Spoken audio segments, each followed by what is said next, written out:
Nous nous retrouvons donc pour la 3e session plénière du congrès du RIOD. La dernière sera aujourd'hui de 16 h à 18 h. Ça sera la session de clôture sur commun numérique et transition.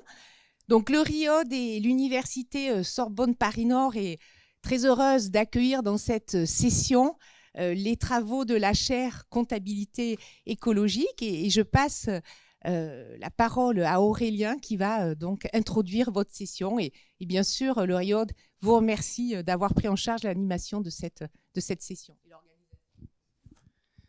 Merci beaucoup Corinne et merci beaucoup à toutes et tous d'être présents ici. Donc aujourd'hui on va parler, enfin ce matin on va parler donc de comptabilité environnementale. Donc c'est une matinée qui va se dérouler en 2 parties. Une première partie avec nos 3 intervenants ici qui vont nous présenter la comptabilité écologique à 3 niveaux. Donc au niveau d'un territoire, plus précisément au niveau d'un écosystème, au niveau des organisations et au niveau de la comptabilité nationale. Donc, avec nos 3 intervenants qui sont ici, donc dans l'ordre Clément Féguer, qui est maître de conférence à AgroParisTech et qui est également co-directeur scientifique de la chaire comptabilité écologique sur l'axe écosystème centré. Nous avons Alexandre Rambaud, qui est maître de conférence à AgroParisTech, chercheur au CIRED, également co-directeur scientifique de l'axe organisation, donc comptabilité des organisations, et également co-directeur de la chaire comptabilité écologique. Et enfin, Harold Levrel, directeur scientifique de l'axe comptabilité nationale et co-directeur également de la chaire comptabilité écologique, professeur à AgroParisTech et chercheur au CIRED. Alors, avant de parler un petit peu des différentes méthodes, des différentes approches de comptabilité écologique qui sont développées, qui sont portées au niveau de cette chaire à ces différentes échelles, nous allons d'abord introduire cette session et nous avons la chance d'avoir ici parmi nous Sylvie Bénard, qui est la présidente de la Fondation AgroParisTech qui porte cette chaire. Et donc, je t'invite à introduire cette session. Merci Sylvie. Merci beaucoup Aurélien, merci au RIOD de cette invitation. Bonjour à tous ceux et toutes celles que je n'ai pas encore eu le plaisir de saluer. Alors, je vais rapidement vous brosser le paysage de la Fondation AgroParisTech et après faire un focus sur la chaire de comptabilité écologique. La chaire AgroParisTech a été créée il y a 10 ans et avec une mission qui était de faire émerger des talents et des expertises au service d'une humanité dont vous savez tous qu'elle est confrontée à d'immenses défis actuellement.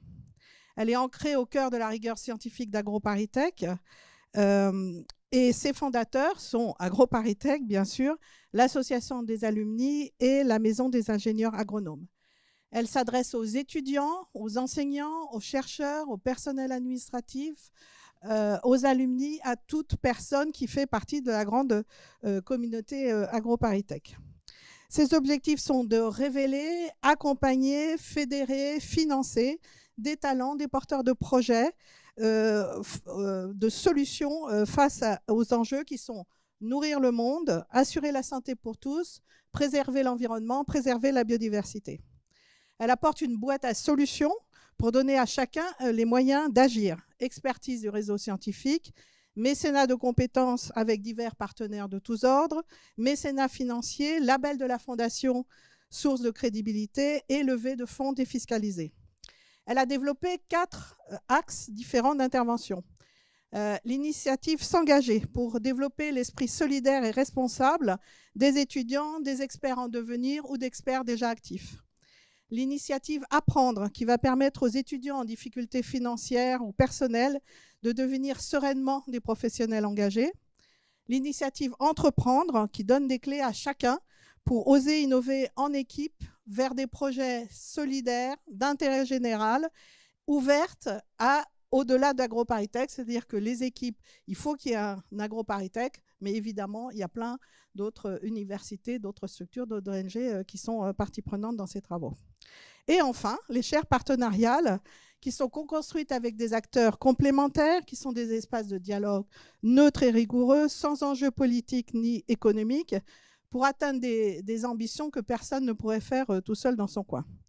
Il y en a 7, agriculture urbaine et services écosystémiques, alimentation durable, transition territoriale, numérique au service du monde agricole, filière emballage responsable, filière cosmétique et bien sûr comptabilité écologique. La Fondation a fait ses preuves en 10 ans. Elle a soutenu plus de 800 personnes, elle a convaincu 72 partenaires de tous horizons, services de l'État, ministères, collectivités, entreprises, ONG, autres fondations. Elle a collecté plus de 8 millions d'euros au service des programmes et des projets. 66% des projets qui ont été soutenus, qui se sont transformés en start-up, existent 3 ans après, ce qui est assez remarquable dans le monde des start-up. Une fois ce paysage de la Fondation généralement posé, faisons la focale sur la chaire de comptabilité écologique. Alors, sa vocation est de développer, modéliser, expérimenter, promouvoir des formes de comptabilité exigeantes, intégrant la nature au même niveau que la finance dans le bilan, pour les acteurs économiques, pour les territoires, pour l'État. Elle a su réunir des partenaires complémentaires pour mener des recherches et des formations avec plusieurs ambitions. Évaluer les coûts des actions nécessaires pour l'atteinte d'objectifs écologiques, faire reconnaître l'importance des entités naturelles et instaurer une obligation de préservation, prendre en compte les impacts que la société fait porter sur l'environnement, concevoir un langage commun pour initier un dialogue entre acteurs différents, et enfin, faire émerger de nouvelles sources de revenus en repensant notre rapport à la nature. Ce sont de très nombreux partenaires qui sont associés. Alors, je vais les citer un, évidemment, pour les remercier, et deux, pour que vous voyez la variété. L'Agence française de développement, CDC Biodiversité, LVMH, Cœur d'Essonne, Groupe Rocher, Compta Durable, CDC Recherche, le Conseil supérieur et le Conseil régional d'Île-de-France, l'Ordre des experts comptables, non, Conseil supérieur et Conseil régional de l'Ordre des experts comptables, Ministère de la Transition, Institut Louis Bachelier, Dames à la Licorne, Office français de la biodiversité, Sésame, le port autonome de La Rochelle, l'Université de Paris-Dauphine, l'Université de Reims Champagne-Ardenne, Vertigolab, le WWF, Arca Crédit et Mutuelle Asca. Le résultat est là. La chaire est présente dans une dizaine de réseaux et instances nationales et internationales. 13 thèses de recherche ont été lancées, sans compter chaque année de très nombreux séminaires, colloques et formations de tous les acteurs concernés. Quels sont ces fondements ? La préservation des capitaux naturels s'impose comme une priorité absolue. C'est pourquoi la chaire est basée sur la soutenabilité forte, à savoir que les capitaux naturels ne peuvent se substituer à d'autres formes de capitaux et les dégradations de la nature ne peuvent être compensées par des créations de richesses supplémentaires. Face à l'urgence, seuls des instruments réellement transformatifs délivreront des résultats. La chaire travaille en particulier avec le modèle de comptabilité CARE, qui intègre de manière financière et biophysique cette vision de soutenabilité forte dans les stratégies, les modèles d'affaires et les tableaux de bord des entreprises. Elle vise, nous l'avons vu, à travailler sur des organisations et notamment des entreprises, mais simultanément sur la comptabilité écosystémique, la comptabilité nationale, permettant une articulation entre ces niveaux et ces approches différents, et ainsi créer un dialogue entre différentes disciplines, comptabilité, économie, gestion des écosystèmes. Les comptabilités écosystémiques centrées ont pour finalité d'opérationnaliser la préservation du capital naturel de nos territoires, tout en reconnaissant la diversité des enjeux écologiques concernés et des contextes d'action. Ce champ récent de recherche et d'innovation s'appuie en particulier sur un dialogue interdisciplinaire entre comptabilité et sciences de la conservation et sur l'expérimentation d'un modèle comptable conçu spécifiquement pour équiper la gestion interorganisationnelle des écosystèmes. Les travaux sur la comptabilité nationale veulent apporter une réponse aux constatations que les principaux indicateurs de richesse apparaissent incapables de refléter les évolutions des enjeux écologiques de nos sociétés. Au-delà des travaux de recherche, elle a aussi comme ambition de sensibiliser, de convaincre de l'importance de la comptabilité dans la transition écologique et sa capacité à intégrer la durabilité forte. Enfin, elle se veut une plateforme d'échange, d'animation, de communication pour tous les acteurs intéressés par la recherche sur ces enjeux et participe, je l'ai déjà dit, à de très nombreux réseaux. Et vous êtes tous les bienvenus pour échanger avec ces messieurs sur le sujet de la chaire de comptabilité écologique. et merci pour tout ce qu'ils font depuis la création de la chaire. Merci à tous.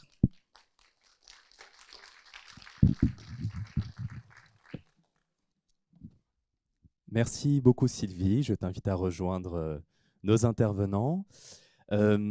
Alors on a parlé de comptabilité écosystème centré, alors peut-être que certains ou certaines d'entre vous se demandent de quoi il s'agit. Clément, si tu veux commencer à nous dire un peu de quoi ça parle, à quoi ça sert, à quels enjeux est-ce que cela peut répondre. Merci Clément. Bonjour à toutes et tous. Donc, merci beaucoup Aurélien, merci Sylvie pour cette introduction. Alors effectivement, moi je vais essayer de brosser un tableau assez bref de ce programme de recherche en fait en comptabilité écosystème centré qui, comme l'a rappelé Sylvie, est assez émergent à la fois en recherche en comptabilité et puis dans le champ de la gestion de l'environnement. Alors, ce que je voulais faire pour cette intervention, c'est revenir un petit peu au point de départ. Pourquoi est-ce qu'on est allé chercher ce concept un peu, disons pas très sexy de la comptabilité pour parler en fait et pour essayer de traiter des enjeux de gestion des écosystèmes. Alors le point de départ, c'est évidemment les problèmes écologiques en fait, qui se multiplient sur les territoires. Ici, c'est la mer qui monte en Camargue et qui menace l'équilibre eau douce, eau salée dans les lagunes et qui menace un certain nombre d'habitats d'oiseaux et les habitats et les milieux semi-naturels. Là-bas, c'est la montagne, les glaciers qui fondent, l'enneigement qui diminue, des stress hydriques qui apparaissent, la roche qui s'effrite. Et puis des revenus économiques aussi, une économie de la montagne qui est à repenser. À d'autres endroits, vous avez les conflits qu'on a pu observer ces dernières semaines autour de la répartition des prélèvements d'eau pour l'agriculture, mais aussi du coup pour les milieux. La question étant de savoir ce qui reste pour les milieux naturels. Donc tous ces problèmes, plutôt que d'être uniquement des problèmes scientifiques ou techniques qui peuvent être posées en ces termes, évidemment, mais ça ne suffit pas, sont des situations qui suscitent des nouvelles préoccupations, des matters of concerns, comme aurait dit Bruno Latour, qui sont situés et qui sont plus ou moins partagés entre de multiples organisations qui constituent en fait des formes de nouvelles communautés d'inquiétude autour de la préservation de cette biodiversité, de ces milieux naturels.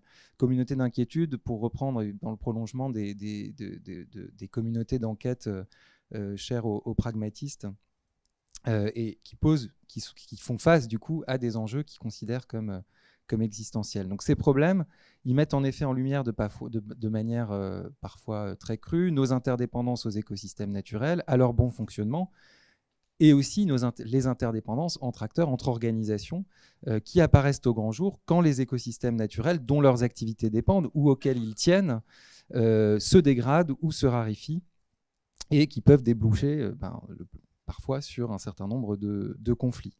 Et comme il n'existe pas d'organisation formelle à proprement parler de prise en charge des problèmes d'environnement, dédiée à la prise en charge des problèmes d'environnement, la question se pose pour ces communautés d'inquiétude, disons, de trouver en fait des nouvelles modalités de coordination ou d'organisation stratégique de l'action pour prendre en charge ces problèmes.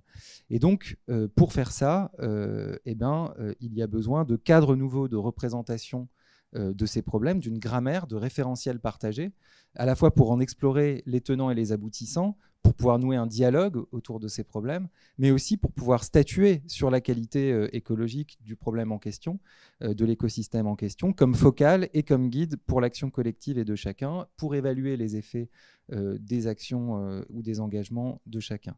Ça demande aussi qu'ils puissent être en mesure de clarifier, à nouveau frais, l'attribution des responsabilités individuelles et collectives quant à ces problèmes et quant à ces exigences de résultats écologiques.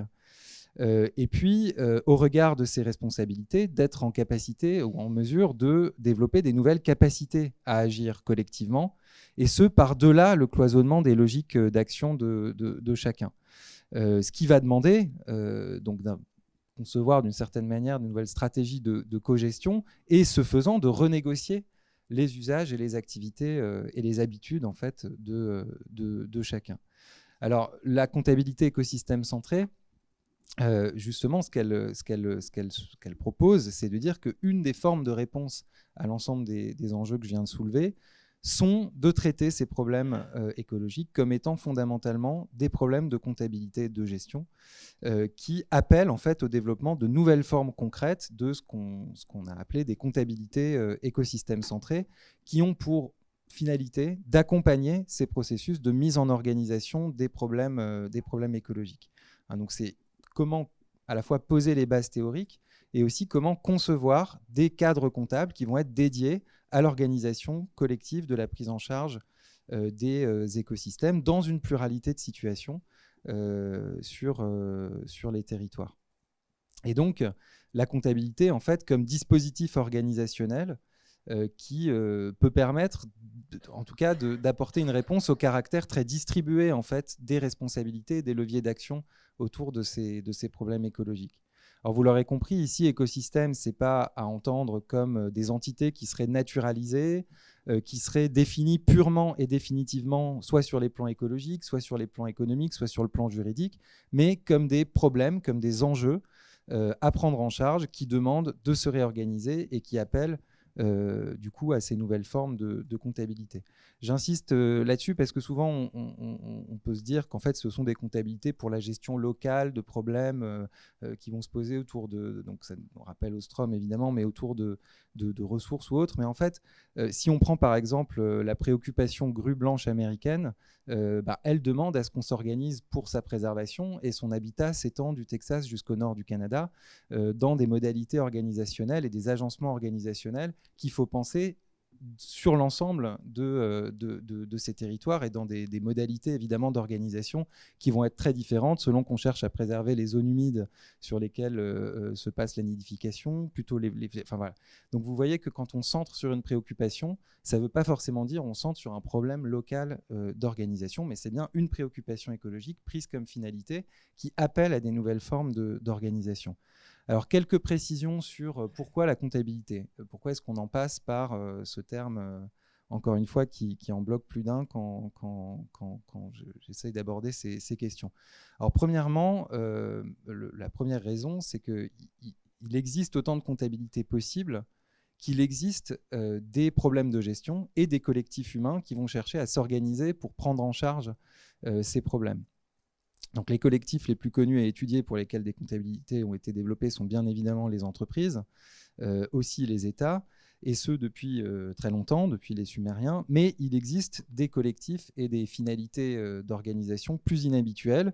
Je pense par exemple aux travaux de Paolo Quattrone sur les comptabilités des péchés dans les communautés jésuites du XVIIe siècle, dont la finalité n'était pas de s'organiser financièrement, mais d'essayer de sauver son âme à travers une comptabilité systématique de ces péchés dont on rendait compte à ses maîtres dans des processus de dialogue, d'interprétation de sa capacité à se rapprocher de Dieu. Donc vous voyez bien que la notion d'inscription comptable et de comptabilité peut prendre des formes très différentes. Donc ça ouvre la perspective d'imaginer des comptabilités pour des entités organisationnelles nouvelles, orientées vers la préservation d'entités écologiques et qui vont prendre les contours, enfin qui vont épouser les contours de ces écosystèmes préoccupations, disons, et des formes d'organisation, de mise en organisation qu'il va falloir mettre en place. Alors en cela, le programme de recherche des comptabilités écosystèmes centrés, il s'inscrit dans un mouvement émergent dans les recherches en comptabilité sociale et environnementale et critique, qui cherche à décentrer de l'obsession de l'organisation et de l'obsession de l'entreprise, pour reprendre les termes de Gray, pour s'intéresser à des entités comptables d'une autre nature et à des processus de gestion interorganisationnels. Et bien sûr aussi, ça appelle, j'y reviendrai, à compléter les cadres comptables des entreprises. Enfin, ça invite à compléter les cadres comptables des entreprises. Dans le programme de recherche en comptabilité écosystème centré, ce qu'on met en avant également, c'est qu'il ne s'agit pas non plus de se contenter, comme d'autres le font, et c'est très important de le faire en recherche en comptabilité, mais de l'analyse critique ou de la description de l'émergence de nouvelles pratiques calculatoires, de nouvelles dynamiques d'échange de comptes sur ces nouveaux périmètres, disons, interorganisationnels. L'enjeu, c'est vraiment de prendre acte des 40 ans de recherche en comptabilité critique qui ont montré de manière empirique le pouvoir politique et performatif des comptabilités dans la mise en organisation de tout un tas de choses, et d'assumer cette réalité-là pour la mettre au service d'un projet explicite et normatif, qui est celui de l'organisation des responsabilités collectives pour la préservation des écosystèmes et l'atteinte de performances écologiques par des collectifs motivés pour ce faire. Deuxièmement, toujours sur le registre, pourquoi parler de comptabilité? On pourrait se dire, pourquoi parler de comptabilité alors qu'il existe déjà des spécialistes de l'information écologique, des sciences de la conservation, qui sont les mieux placés pour développer des indicateurs pertinents permettant d'évaluer l'état de santé des écosystèmes, permettant de caractériser l'impact des activités sur les écosystèmes, etc. Et puis par ailleurs, des recherches depuis une vingtaine d'années pour évaluer la valeur des écosystèmes sur le plan économique. Donc, sur le premier point, qu'apporte la comptabilité, par exemple, par rapport à l'information écologique et aux indicateurs écologiques? La première chose, et Alexandre l'a rappelé hier aussi dans la première session complète qu'on a eue, c'est que la comptabilité, ce n'est pas d'abord une question de définition de métriques, c'est d'abord une question de proposition d'un système de cadrage et de mise en relation d'un certain nombre d'informations sur le plan qualitatif pour interpréter et piloter des situations. Et donc, ce qu'apporte la comptabilité, ou ce que peut apporter la comptabilité, c'est justement de proposer des architectures, en fait, des systèmes de compte, des plans de compte, qui peuvent mettre en lien une multitude d'indicateurs écologiques, sociaux, économiques, dans des cadres qui sont spécifiquement pensés pour équiper des processus collectifs de décision et d'action. Et donc, c'est d'organiser, la valeur ajoutée, c'est la manière dont on va agencer les informations les unes par rapport aux autres en lien avec des processus d'organizing sur les écosystèmes. Donc, plutôt que l'exactitude des métriques, c'est bien la capacité du cadre qui les articule à susciter la réflexion, la décision, le jugement, l'interprétation, le pilotage stratégique de l'action, la justification des actions par des collectifs qui va primer. Sur le second point, qu'apportent les approches, disons, en comptabilité par rapport à ce qu'ont déjà pu apporter les économistes aux questions d'environnement, enfin, en tout cas une partie des économistes, notamment sur cette question d'évaluation de la valeur des services écosystémiques ou des écosystèmes. L'enjeu, en passant dans le registre de la comptabilité de gestion plutôt que de l'évaluation économique, c'est de changer de focale pour se demander non pas quelles sont les valeurs des écosystèmes pour la société ou pour l'économie, mais bien de se demander qu'est-ce qu'il va falloir suivre dans le temps, qu'est-ce qu'il va falloir suivre de manière systématique pour pouvoir s'organiser par rapport à des valeurs qu'on va chercher à générer en fait dans la société ou sur les territoires. Donc c'est vraiment de basculer vers la question de qu'est-ce qu'il va falloir compter pour s'organiser plutôt que compter pour dévoiler des valeurs des écosystèmes ou de ce qu'apportent les écosystèmes à la société. Donc plutôt que de parler de Nature's Contribution to People, qui est le nouveau terme pour service écosystémique, la contribution de la nature aux humains, c'est plutôt là de parler des contributions des humains à la mise en organisation, disons, de la préservation de la nature. Un troisième point sur la question de la comptabilité, c'est que c'est l'appel, l'invitation à dépasser l'analyse des attachements ou la description des attachements qu'on va avoir à la nature. L'accent est beaucoup mis aujourd'hui sur l'importance de mieux décrire nos attachements multiples à la nature, à la biodiversité, pour pouvoir mieux les discuter et en débattre. C'est très important. Et la comptabilité peut être une manière de modéliser, de représenter, de rendre ces liens discutables, d'être un dispositif de médiation et d'intersubjectivité pour ce dialogue autour de nos attachements au milieu naturel et à nos interdépendances. Mais la comptabilité, si on la conçoit comme j'aime bien le faire, comme la science des engagements réciproques, des accountabilities, elle invite aussi à aller au-delà de l'identification et de la qualification de nos attachements, mais à se poser sérieusement la question de nos engagements, des prises d'engagement et de nos capacités, de notre capacité aussi à organiser le suivi de ces engagements et de leurs effets et de la mise en transparence de ces engagements. Donc c'est aussi ça, de mon point de vue, que peut apporter le passage conceptuellement à l'univers de la comptabilité de gestion en particulier. Et puis un dernier point sur pourquoi la comptabilité, qui renvoie au thème de ce colloque sur les communs. Au fond, dans tout ce que je vous raconte, bien sûr, l'horizon, c'est de stabiliser des formes de mise en organisation qui préservent la biodiversité, les écosystèmes naturels. Et qui dit stabilisation d'arrangements organisationnels dit quelque part institution ou institutionnalisation. Donc l'horizon, c'est bien celui de se dire, est-ce que des nouvelles formes de comptabilité ne pourraient pas donner lieu, ne pourraient pas faire l'objet de pratiques collectives ritualisées qui vont instituer progressivement des nouveaux arrangements, des nouvelles règles dans une hétérogénéité de contextes sur les territoires.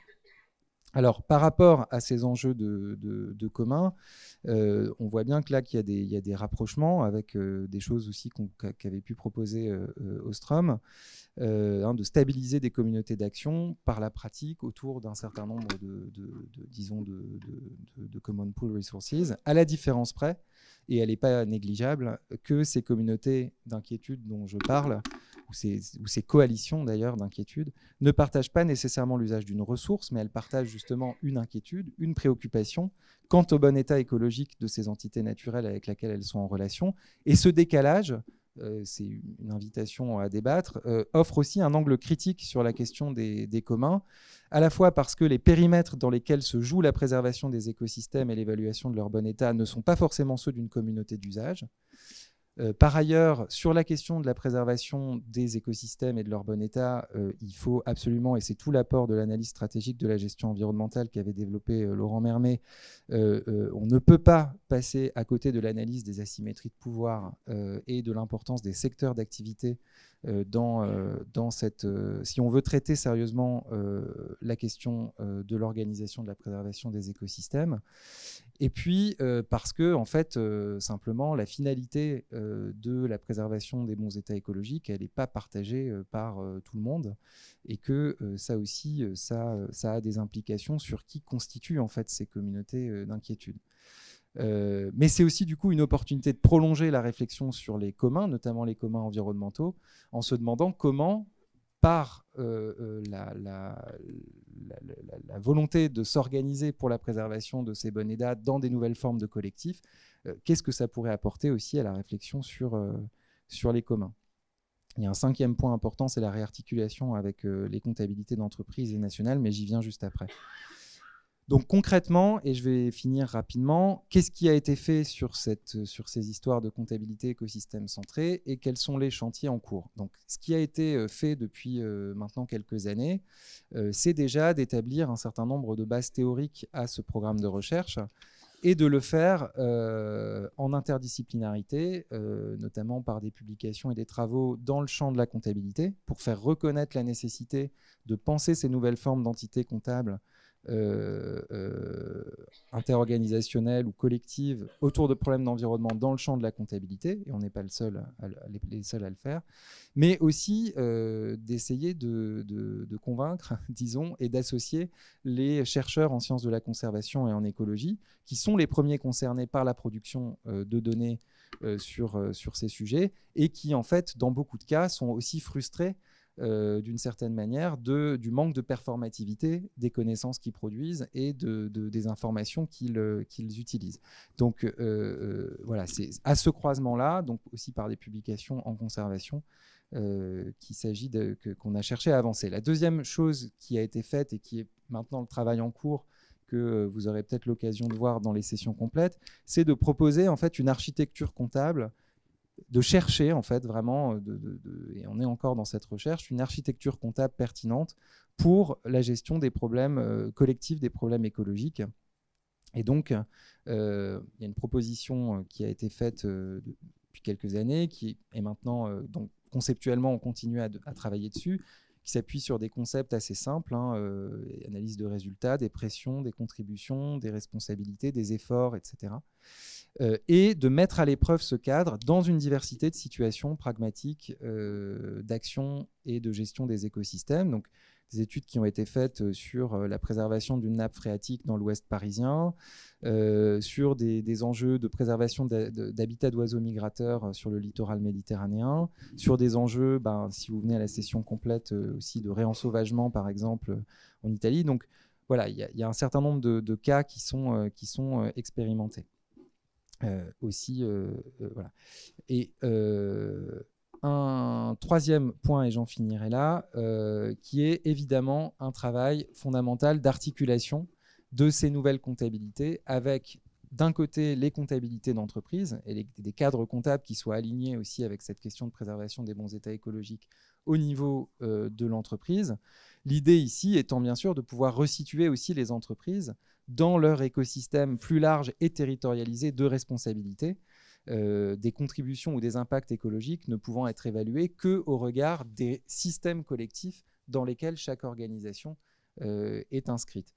Et par ailleurs, les comptabilités écosystèmes centrées peuvent aussi être une manière de proposer, d'être une forme de contre-pouvoir comptable, ce que les chercheurs en comptabilité aussi appellent des contre-comptes, qui soient vraiment inscrits dans l'écosystème et qui puissent être aussi un lieu à partir duquel on va venir interpeller, un lieu comptable à partir duquel on va venir interpeller les comptabilités d'entreprise. En tout cas, il y a tout un travail du coup, qui est fait à la fois dans la chaire et puis qu'on a pu faire aussi dans le cadre du programme de recherche au Bernardin et à travers les travaux doctoraux et des stagiaires de la chaire, d'articulation entre le modèle CARE et les comptabilités écosystèmes centrés. Et au niveau des comptabilités nationales et publiques, il y a bien un enjeu de pouvoir, par exemple, tracer les investissements publics à impact qui sont faits jusqu'au résultat écologique qui peut être effectivement mesuré dans les endroits où ils prennent sens, c'est-à-dire dans les écosystèmes naturels et dans les systèmes d'action dans lesquels les écosystèmes naturels sont enchevêtrés. Et donc, là aussi, des liens entre les comptabilités nationales et les budgets nationaux dédiés à la transition écologique et la capacité de les opérationnaliser dans des contextes et des systèmes de gestion très divers est un des axes de travail qu'on porte notamment aussi avec Harold Devrel et aussi par l'encadrement doctoral. Et puis, sur ce plan, et j'en finirai là, aussi par rapport à la question de l'action publique, l'autre hypothèse, c'est que ces comptabilités écosystèmes centrés peuvent également permettre d'avancer vers des formes de plans de compte en fait, d'écosystèmes qui pourraient permettre, malgré leur hétérogénéité, de comparer en fait, un certain nombre de situations très hétérogènes et donc aussi d'avancer vers des formes ou de nourrir en tout cas les réflexions sur la normalisation, mais je laisserai les spécialistes et les juristes qui viendront tout à l'heure évoquer ces sujets de droit.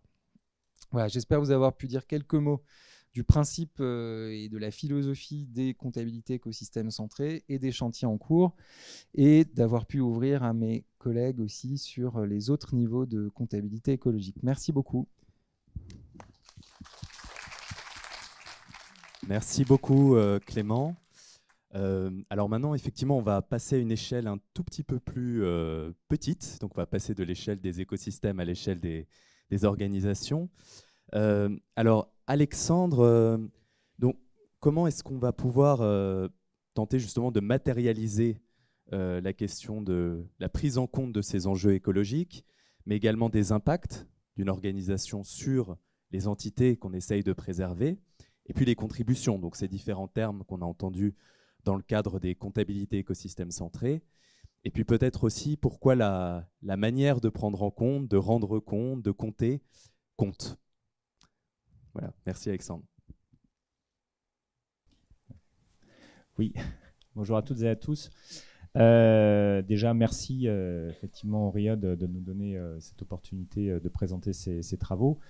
Évidemment, ce dont je vais parler s'inscrit complètement dans la lignée de ce que Clément a commencé à présenter sur l'univers dans lequel s'inscrit notre réflexion comptable au sein de la chaire.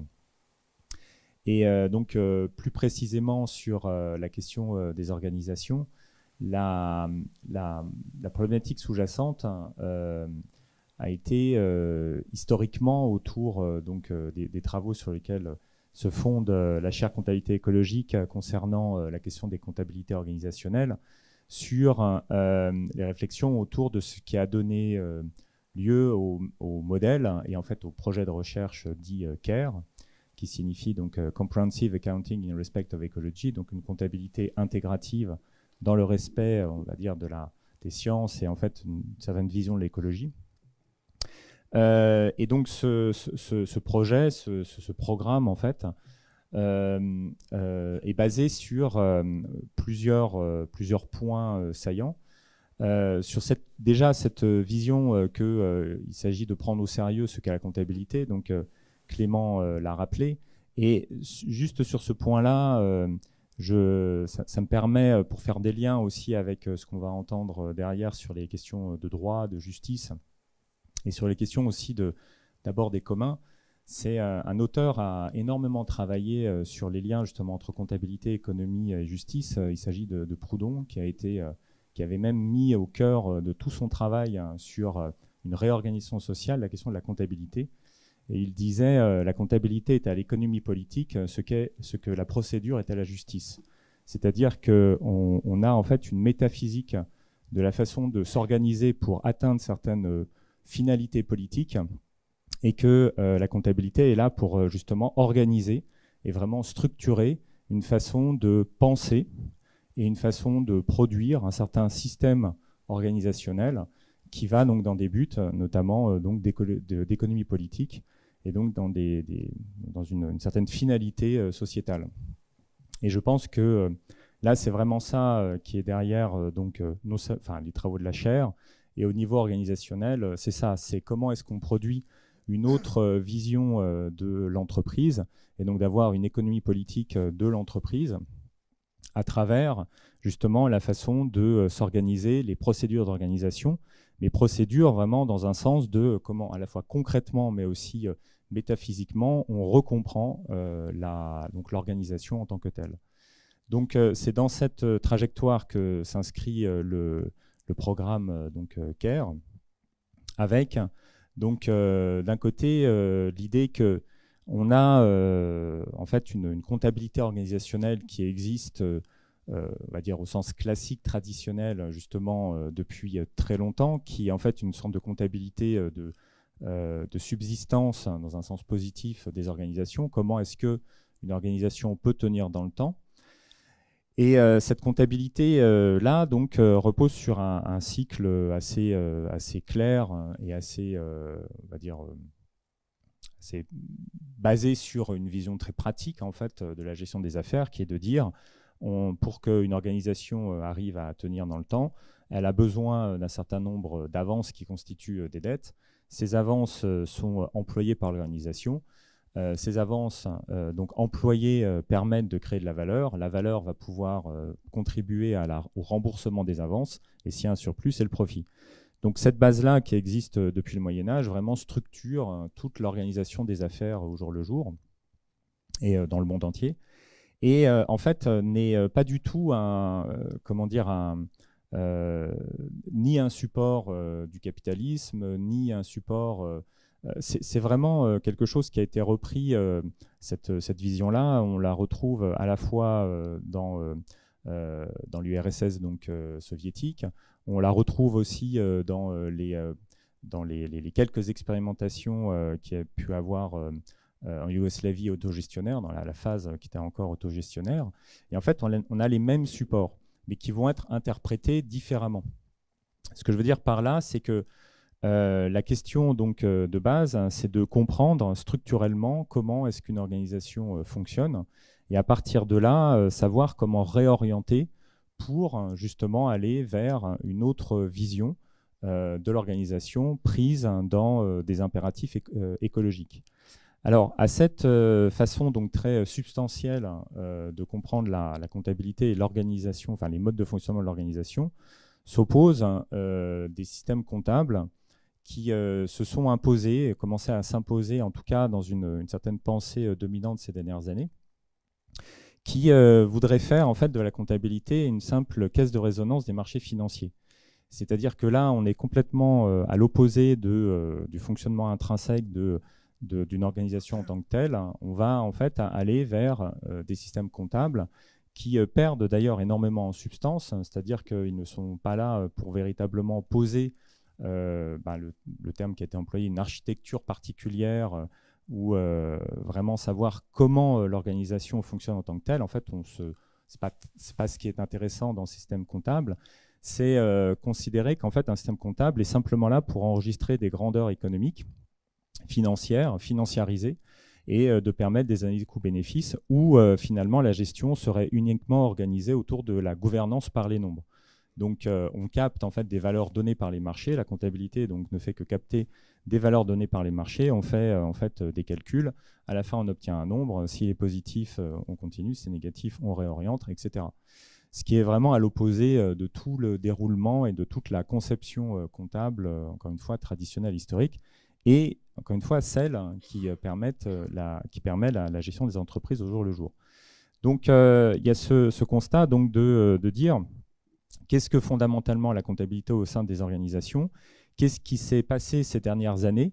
Alors il y a une trajectoire longue, c'est-à-dire que ça n'a pas arrivé comme ça d'un seul coup depuis les années 70, il y a vraiment une filiation longue, mais comment est-ce qu'il y a eu en fait un retournement dans la compréhension de la comptabilité, qui a fait d'ailleurs que la comptabilité a été rattachée au domaine financier, alors qu'elle ne l'était pas historiquement.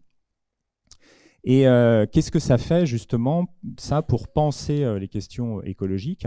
C'est-à-dire que derrière ce programme, il y a une critique très forte de, justement, si on prend ces systèmes comptables qui sont donc dans cette pensée qui tend à s'imposer, en tout cas dans une certaine vision de ce que devrait être l'entreprise, donc qui est un décalque des marchés financiers, qu'est-ce que ça fait? Et qu'est-ce que ça fait être et fait faire quand on aborde les questions sociales et environnementales? Et donc de pouvoir être en mesure d'apporter une analyse critique à ça. Et donc le programme CARE et la chaire contribuent énormément donc, à cette analyse critique de cet abord de la comptabilité d'entreprise, donc la comptabilité socio-environnementale des entreprises, basée sur ce qu'on appelle les comptabilités en valeur de marché. Donc pour expliquer qu'il y a en fait un vrai problème d'alignement sur des préoccupations scientifiques et collectivement acceptées de préservation écologique. Donc, à partir de là, la question a été de dire si on prend au sérieux donc, la façon de comprendre la comptabilité historiquement au sein des organisations et qu'on s'intéresse véritablement aux sciences écologiques, qu'on s'intéresse véritablement après d'ailleurs aux sciences humaines, c'est-à-dire aussi aux questions de décence du travail, de décence des individus et donc de prise en compte de la santé physique et psychique des individus. Comment est-ce que tout ça peut arriver à fonctionner ensemble?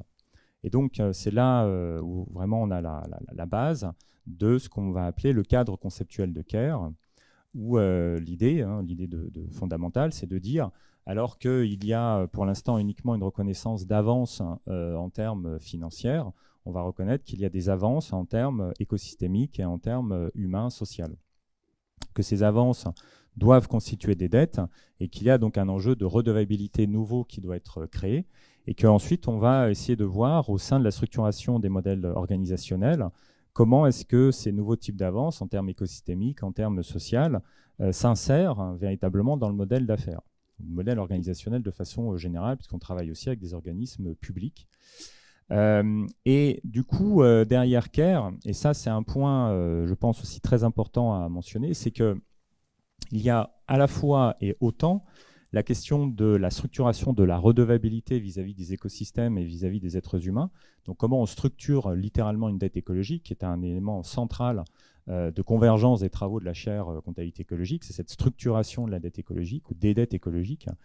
Et d'un autre côté, et en fait qui est le pendant, c'est ces dettes écologiques, en fait, comment est-ce qu'elles contribuent et comment elles parcourent en fait le modèle organisationnel.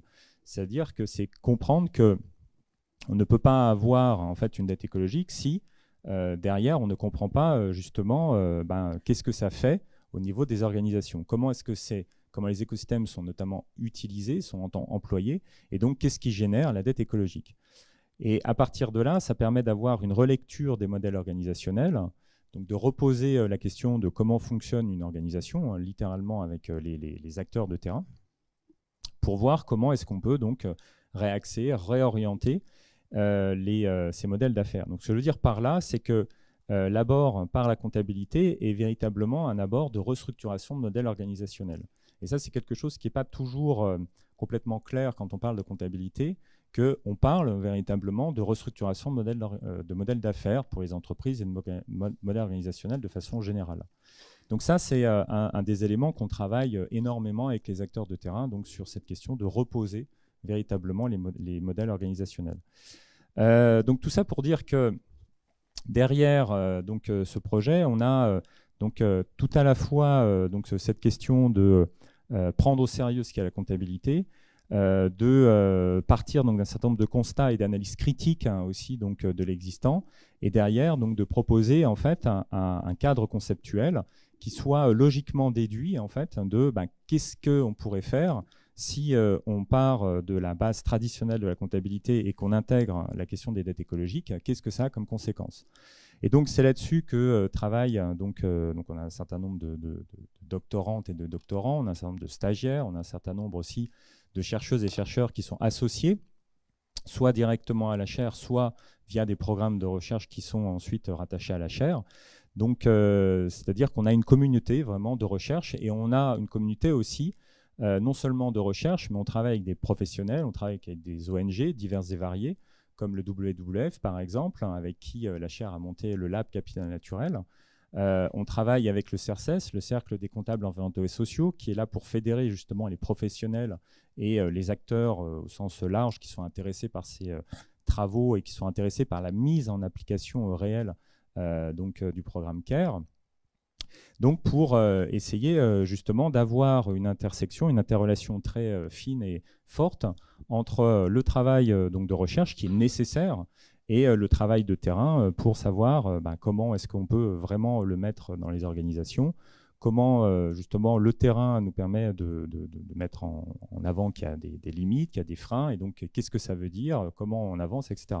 Donc d'avoir ce travail permanent entre recherche et pratique qui est très fécond, et qui fait qu'à l'heure actuelle, on rentre dans une phase où en tout cas une grande partie de CARE est opérationnalisable, ce qui ne veut pas dire qu'on a toutes les données, mais en tout cas on voit en fait comment est-ce qu'on peut vraiment mettre en place CARE dans une organisation, et que de l'autre côté, on a donc des programmes de recherche de plus en plus variés, de plus en plus complets, qui vont d'un questionnement sur qu'est-ce que le bon état écologique d'un écosystème, donc là en articulation avec la comptabilité écosystème centrée, jusqu'à comment on pose de nouvelles bases sur un modèle organisationnel, un modèle d'affaires, jusqu'à comment est-ce qu'on restructure une chaîne de valeur, et jusqu'à comment est-ce qu'on a un nouvel abord de la performance extra-financière, un nouveau dialogue avec les sources de financement, et derrière l'articulation avec les théories socio-économiques, et potentiellement d'ailleurs la base de nouvelles modélisations socio-économiques qui prendraient véritablement en compte ce type de travail. Voilà. Merci. Merci beaucoup Alexandre. Nous allons passer à la dernière échelle de la comptabilité que nous allons discuter aujourd'hui, donc celle de la comptabilité nationale. Donc voilà, Harold, est-ce que tu peux peut-être nous présenter les manières de faire pour agréger ces enjeux écologiques au niveau national, et puis peut-être présenter les dispositifs comptables qui existent aujourd'hui au niveau national? Oui, alors en quelques minutes, ça va être un peu compliqué de faire tout ce que tu as demandé de faire, mais je vais quand même essayer de présenter 2-3 trucs. Alors la comptabilité nationale, c'est apparu en fait assez récemment, même très récemment. Il y a des prémices avec les tableaux économiques de Canet, mais finalement la comptabilité nationale, c'est les années 30 pour un objectif bien simple, c'est en fait équiper, pour reprendre un verbe qui a été utilisé auparavant, équiper les politiques pour faire face à la crise économique et sociale qu'a connue le monde donc à cette époque-là.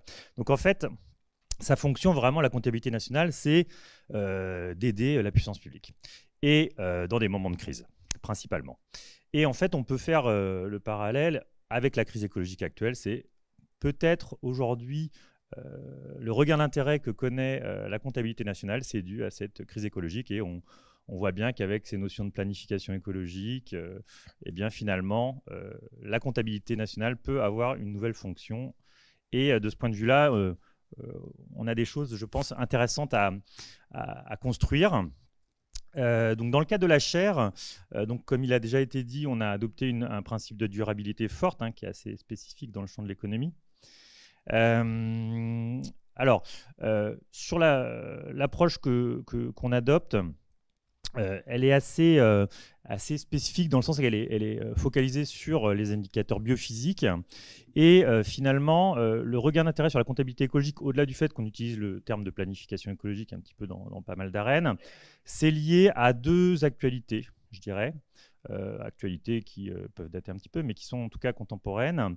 La première, c'est, donc là, celle-là, elle est très récente, c'est l'adoption par l'ONU, dans le cadre du système de comptabilité économique et environnementale, de nouveaux standards environnementaux qui sont les comptes d'écosystèmes. Donc les comptes d'écosystèmes sont devenus un standard comptable depuis 2021. Et ces comptes d'écosystèmes, ils sont déclinés en plusieurs sous-comptes. Il y a des comptes qu'on appelle détendus, ce sont les surfaces d'écosystèmes, par exemple les surfaces de forêt qu'on a en France. Et on a des comptes de conditions qui sont des comptes qui correspondent à la qualité des écosystèmes. Donc, par exemple, pour les mêmes forêts, on va dire quelle est la quantité de bois mort. La quantité de bois mort dans une forêt, c'est un bon indicateur de la qualité écologique de ce milieu. Et puis aussi, est-ce qu'on a beaucoup de feuillus par rapport aux résineux, ce genre de choses. Donc, en fait, on va avoir comme ça des indicateurs qui vont renseigner ces comptes et qui sont à fournir à Eurostat. Donc ça va commencer en 2023. La France va devoir fournir, comme tous les États membres, des comptes détendus et de conditions à Eurostat pour les différents écosystèmes qui composent notre pays. À cela ajoute, et c'est une spécificité d'Eurostat, ils ont demandé qu'on renseigne les comptes de services écosystémiques en termes biophysiques. Alors en termes biophysiques, ça peut vouloir dire quoi? Ça peut vouloir dire les services que fournissent les forêts en termes de rafraîchissement, les services que fournissent les zones humides en termes de filtration de l'eau, tout autre type de service. Il n'est pas encore question de monétarisation à ce stade. D'ailleurs, c'est quelque chose qui a été pour l'instant mis de côté par un certain nombre d'États ayant discuté des conventions autour de ces comptes d'écosystèmes. Donc voilà, ça c'est la première actualité. Dont on ne sait pas très bien, et le ministère n'est pas très à l'aise avec ça, comment ça va être renseigné, de manière standard. Ce n'est pas quelque chose qui est très évident. Le deuxième élément en fait, que je voulais mentionner en tant qu'actualité, celui-là, il est un petit peu plus ancien et il va être évoqué aussi tout à l'heure, c'est la recrudescence de normes environnementales à travers l'adoption d'un grand nombre de lois depuis le début des années 2000, la directive cadre sur l'eau, les lois autour de la conservation de la biodiversité de 2016, résilience et climat plus récemment, climat résilience. Et en fait, ces lois sont accompagnées de normes. Donc on a par exemple le bon état écologique des masses d'eau, le zéro artificialisation nette, en fait tout un ensemble de normes aussi, qui sont liées à cette idée de neutralisation, de neutralité écologique. Donc on a le zéro artificialisation nette qui est dans la loi climat résilience, on a l'absence de perte nette de biodiversité qui est dans la loi de reconquête de la biodiversité 2016, et on a aussi la fameuse, enfin là c'est pas une loi, mais la neutralité carbone pour l'horizon 2050 qui est un engagement. Bon, en fait, une fois que l'État a adopté ce type de normes quelque part, il doit trouver des outils pour évaluer son avancement par rapport à cela. Et la comptabilité écologique de ce point de vue-là, la comptabilité nationale écologique de ce point de vue-là est tout à fait adaptée. Alors, si on regarde dans le détail, en fait, une comptabilité financière est que de peu d'utilité pour renseigner l'atteinte de ces normes, puisqu'on va renseigner soit les externalités, soit directement la valeur actualisée nette d'un certain nombre de bénéfices. Alors on peut tenter un certain nombre de choses autour de cela, mais enfin, quoi qu'il en soit, ça ne nous dira rien sur l'objectif biophysique. Donc de ce point de vue-là, il nous faut une comptabilité qui renseigne les avancées en termes écologiques, et aussi le coût de ces avancées, en termes comptables. Comptabilité monétaire. Alors, on a fait un exercice, par exemple, dans le cadre de la chaire, qui concerne le zéro artificialisation nette. On a constaté que par rapport aux objectifs qui sont mentionnés dans la loi climat résilience, on a une étape qui est 2030, de réduire de 50% le taux d'artificialisation du territoire français. Si on s'en tient au niveau d'artificialisation qu'on a aujourd'hui et qu'on considère qu'il n'y aura pas d'effort dans les 6-7 années qui viennent en matière de lutte contre l'artificialisation des sols, c'est un déficit de 100 km² à peu près par an qu'on observera par rapport aux objectifs qui sont mentionnés dans la loi. Ces 100 km², finalement, la loi autorise à les avoir si, quelque part, on les compense en désartificialisation, en renaturation de milieux dégradés. Ça peut être des friches urbaines, ça peut être des espaces qui sont dégradés. Mais le coût est très élevé. Le coût est très élevé et l'estimation qu'on produit nous montre que ces 100 km² pour véritablement en désartificialiser autant, ça coûterait entre 9 et 39 milliards par an. 9 et 39 milliards par an. 39 milliards par an, c'est plus du quart de la valeur de la valeur ajoutée du service de la construction, du secteur de la construction. Donc, c'est des montants très élevés. Alors, il y a deux options. Soit l'État va mettre en place les conditions pour que ces dépenses soient consenties. On peut penser que ce ne sera pas le cas. On voit mal comment le secteur de la construction va dépenser 30 milliards par an pour compenser ces impacts. Soit le secteur de la construction va, et je ne parle pas que du secteur de la construction, c'est aussi du côté de la demande, des ménages, etc., qu'il faut évoluer. Des activités économiques qui sont demandeuses d'espace. Voilà, il y a un changement de logiciel et on va arrêter de consommer des espaces. Bon. Mais quoi qu'il en soit, on pourra normalement renseigner cette dette écologique dans les comptes nationaux. Alors, est-ce que c'est complètement de la science-fiction de dire ça? Peut-être pas tant que ça. Alors, pour une raison bien simple, au-delà du fait que l'État peut avoir besoin de ce type d'informations pour produire une stratégie sur le sujet, on a aussi observé que, quelque part, cette approche par les coûts, elle devenait en fait, je ne vais pas dire dominante, mais en tout cas, elle devenait audible pour un grand nombre d'acteurs politiques, notamment parce que les valeurs de la biodiversité, en fait, on ne sait pas bien le faire, donc on retourne plutôt vers des approches par les coûts. Quelque part, c'est des logiques qui commencent à prendre de la place. France Stratégie, par exemple, lorsqu'ils ont discuté de la valeur tutélaire de la biodiversité, en fait, ils ont constaté qu'ils n'étaient pas capables d'évaluer monétairement les services fournis par la biodiversité, et c'est facile à expliquer. Et donc, ils se sont retranchés derrière l'approche des coûts de la séquence ERC, éviter, réduire, compenser. Et les coûts de la séquence éviter, réduire, compenser, c'est exactement ce qui correspond à l'absence de perte nette de biodiversité dans le cadre de la loi de reconquête de la biodiversité de 2016. Donc, on voit que, y compris à ce niveau-là, cette approche par les coûts commence à avoir une certaine acceptation. Et c'est quelque chose qu'on voit... qui est discuté au niveau international, aussi de manière assez concrète. Dans les futurs comptes monétaires d'écosystèmes, il y avait une grande appétence pour l'approche financière jusque-là. Et en fait, il s'avère que pour des raisons pratiques, pas pour des raisons éthiques, c'est pas forcément parce qu'on considère qu'il faut défendre la nature pour elle-même ou que la durabilité forte elle est meilleure. C'est pour des raisons pratiques. Une approche par les coûts leur semble beaucoup plus réaliste finalement qu'une approche par la valeur financière. Donc en fait, tout ça, voilà, c'est assez rapide. Mais c'est pour souligner qu'il y a quand même des choses assez concrètes et où on retrouve à la fois une légitimité politique à pouvoir produire des comptes de coûts dans un contexte où on vise des objectifs biophysiques exigeants, et que tout cela, en fait, finalement, est assez en ligne avec l'actualité politique. Donc, on n'est pas en train de proposer quelque chose de totalement révolutionnaire, on est en train de proposer quelque chose de très opérationnel, au contraire, et très en rapport avec ce que pourraient attendre aujourd'hui les hommes et les femmes politiques sur le sujet. Voilà, merci.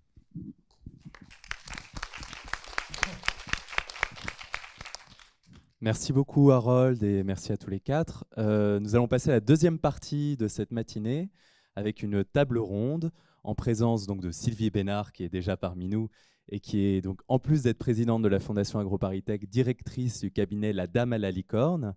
Et je vais inviter Jennifer Bardy et Clément Morla à nous rejoindre.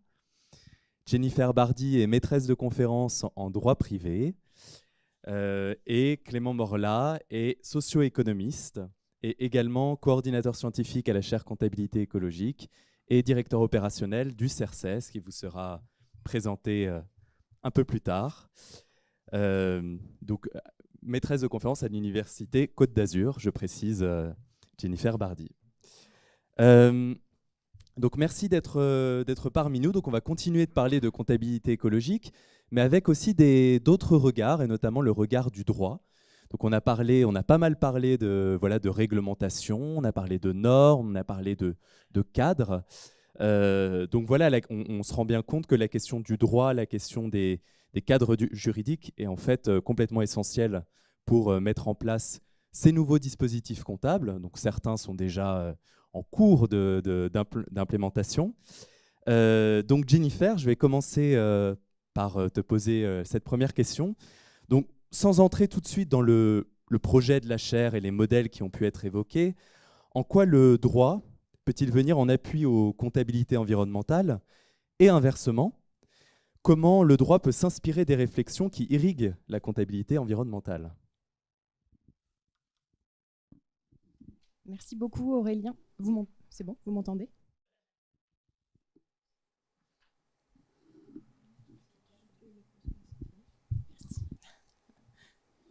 Voilà, je crois que c'est bon. Effectivement, c'est bon. Merci Aurélien pour la question. Donc bonjour à toutes et à tous et donc merci de m'avoir conviée avec vous aujourd'hui. Vraiment, je suis ravie. En tant que chercheuse, je suis assez passionnée et très inspirée par les travaux qui sont conduits au sein de la chaire de comptabilité écologique. Donc vraiment, je suis toujours ravie de pouvoir échanger avec vous sur ces questions. Alors pour ce qui est du droit et des rapports droit-comptabilité, je vais commencer, mais très rapidement, hein, je ne veux pas m'y attarder davantage, sur la perception très intuitive qu'on peut avoir du droit. Quand on pense droit immédiatement, on peut penser à sa force contraignante. Alors c'est vrai que la règle de droit, on en a parfois besoin, il faut quand même le dire, même si je le dis très, très rapidement, puisqu'on a pu voir, notamment dans le champ du droit économique, les limites à la soft law, les limites à l'autorégulation des acteurs économiques. Donc on a parfois besoin de cette force contraignante du droit. C'est important de le dire. Et l'actualité peut permettre de l'illustrer. On a vu les limites à la RSE. Et donc c'est ce qui a pu motiver aussi l'adoption de la directive CSRD. Donc la loi, la règle est appelée au secours en tant que modèle pour l'action, dans l'optique d'harmoniser les pratiques des acteurs économiques, et aussi en tant que modèle pour juger. Et là, on attend une certaine qualité de la norme pour pouvoir la contrôler à minima. Alors, il ne faut pas réduire le droit à sa force contraignante. Le droit, c'est aussi ce qui en fait, à mon sens, quelque chose de plus intéressant.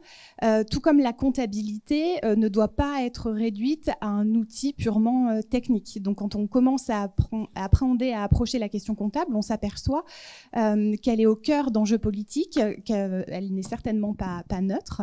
Et à ce propos, alors j'aime bien souvent, je cite un grand juriste spécialiste des questions et des relations droit-comptabilité qui était René Sabatier, qui a écrit un ouvrage, Le droit comptable au service de l'homme. Alors je ne vais pas rentrer dans le détail de cette citation, mais en tout cas, cet ouvrage, il est assez intéressant en plusieurs points pour mentionner la complémentarité originelle entre droit et comptabilité. Et c'est intéressant de relire ces écrits à l'aune des défis contemporains et notamment de la question et de l'urgence écologique. Puisqu'on s'aperçoit que la comptabilité, c'est une question de représentation, mais la règle de droit est pour ramener quelque chose qui fait que le droit, à mon sens, est plus intéressant que la perception intuitive que j'évoquais pour commencer, c'est que le droit va être là, il va exprimer des valeurs, justement, il va représenter certaines choses. Qu'est-ce qu'on décide d'inscrire ou non dans les textes, dans les normes, comme ça a pu être évoqué tout à l'heure, et à différentes échelles. Et ça, c'est très important. Et pour les chercheurs en droit, c'est tout l'intérêt aussi de s'intéresser aux valeurs qui sous-tendent la règle juridique. Et quand on interroge la règle juridique de cette manière, on s'aperçoit que justement le droit, c'est pas quelque chose qui est posé et gravé dans le marbre. On va pouvoir le bousculer, le remettre en question. Alors comment le remettre en question? Alors parfois le droit peut être avant-gardiste par rapport à certaines évolutions attendues de la société. Par exemple, en droit de la famille, c'est des choses qui ont pu se produire. Il arrive aussi que le droit soit un petit peu en retard et qu'il soit bousculé par les attentes de la société civile. Et c'est ce qu'on voit à l'heure actuelle, enfin pour une partie, pas pour tout, mais je ne veux pas trop généraliser non plus, c'est difficile de parler du droit en général, mais il y a des attentes très fortes de la société civile à l'égard donc de l'entreprise, ce qu'on attend des acteurs économiques. Et puis, il y a aussi des attentes vis-à-vis des États avec la multiplication des actions pour inaction climatique, justement. Donc, c'est intéressant de voir ce lien qu'il y a aussi entre compta et droit dans la question des représentations et des valeurs qui sous-tendent ces représentations. Et alors, je terminerai, ce sera le dernier point pour ces relations droit-comptabilité, à dire qu'il est, à mon sens, extrêmement intéressant de questionner le système juridique au prisme du droit comptable pour 2 raisons majeures, en tout cas principales. Tout d'abord, c'est une échelle, une approche qui est pertinente. Pourquoi elle est pertinente? Parce qu'on s'aperçoit que le langage comptable, c'est finalement, il va irriguer tout le système juridique. Donc c'est vraiment ce qu'il y a de plus pertinent. Il y a un positionnement stratégique de la question comptable au sein du système juridique. Alors si vous voulez vous amuser un petit peu, je vous invite à aller sur le site Légifrance pour parcourir les différents codes qui existent. Ils sont multiples dans les diverses branches du droit. Et on s'aperçoit que le langage comptable est commun à toutes les branches du droit. Et ça, c'est pas rien de le dire, parce que on est obligé, quand on est en droit, de se spécialiser plus ou moins sur certaines disciplines, parce qu'il y a un vocabulaire qui est particulier, qui va induire une logique de fonctionnement qui est particulière. Donc dire que le langage comptable est commun à toutes les branches du droit, c'est pas rien, parce que par le biais de la comptabilité, justement, on va pouvoir approcher toutes les branches du droit. Donc ça, c'est à mon sens ce qui fait que c'est intéressant d'appréhender la question écologique au sein du système juridique par l'approche comptable. Le deuxième élément, je pense que c'est aussi déterminant et crucial de l'interroger sous l'angle comptable, parce qu'on s'aperçoit aujourd'hui, si je prends le seul exemple du droit de l'environnement, qui est quand même censé être la branche du droit par excellence pour ce qui est des questions de sauvegarde et de protection de l'environnement. On s'aperçoit que le droit de l'environnement, qui est historiquement d'ailleurs un droit des pollutions et des nuisances, c'est toujours important de le rappeler, est marqué par un recours de plus en plus grand aux instruments du marché. Et ça, il faut être en mesure de le décrypter. Alors par exemple, on entend beaucoup parler de l'internalisation des externalités. Mais attention, ça recouvre quoi? Donc c'est important aussi pour les juristes de se mettre un petit peu en retrait parfois de notre propre système juridique et d'aller interroger des concepts qu'en réalité on emprunte à l'économie. Qu'est-ce qu'il recouvre? Qu'est-ce que ça implique derrière? Et je trouve que la comptabilité, elle est intéressante pour ça, parce que ce n'est pas l'économie, justement, et parce qu'elle va permettre d'avoir ce regard et ce recul. En tout cas, moi, personnellement, c'est par l'approche comptable, en lisant vos travaux, que j'ai pu justement questionner notamment la branche du droit, qui est le droit de l'environnement, et se dire, voilà, l'approche, elle n'est pas tellement en soutenabilité forte, et voilà. Donc, je pense que c'est intéressant pour cette raison-là. Et puis finalement, ça permet de conforter aussi beaucoup de critiques qui sont faites par la doctrine juridique elle-même et qui sont confortées par des analyses comptables. Voilà, merci. Merci Jennifer. Donc pour revenir justement un peu sur ces questions de droit, derrière les questions de droit et lien avec la nature, il y a la question de qui va représenter notamment les droits de la nature finalement. Et puis, dès qu'on se pose cette question-là, il y a la question aussi de se demander si la nature est la propriété de tous ou de personne, et que nous avons donc collectivement tous une responsabilité envers elle pour un ensemble de raisons. Est-ce qu'il ne faudrait pas commencer, avant même d'organiser un diagnostic, un plan de gestion, de préservation, etc., à définir ce que sont ces communs? Alors peut-être c'est une question pour toi, Clément, si tu veux répondre à cette première question.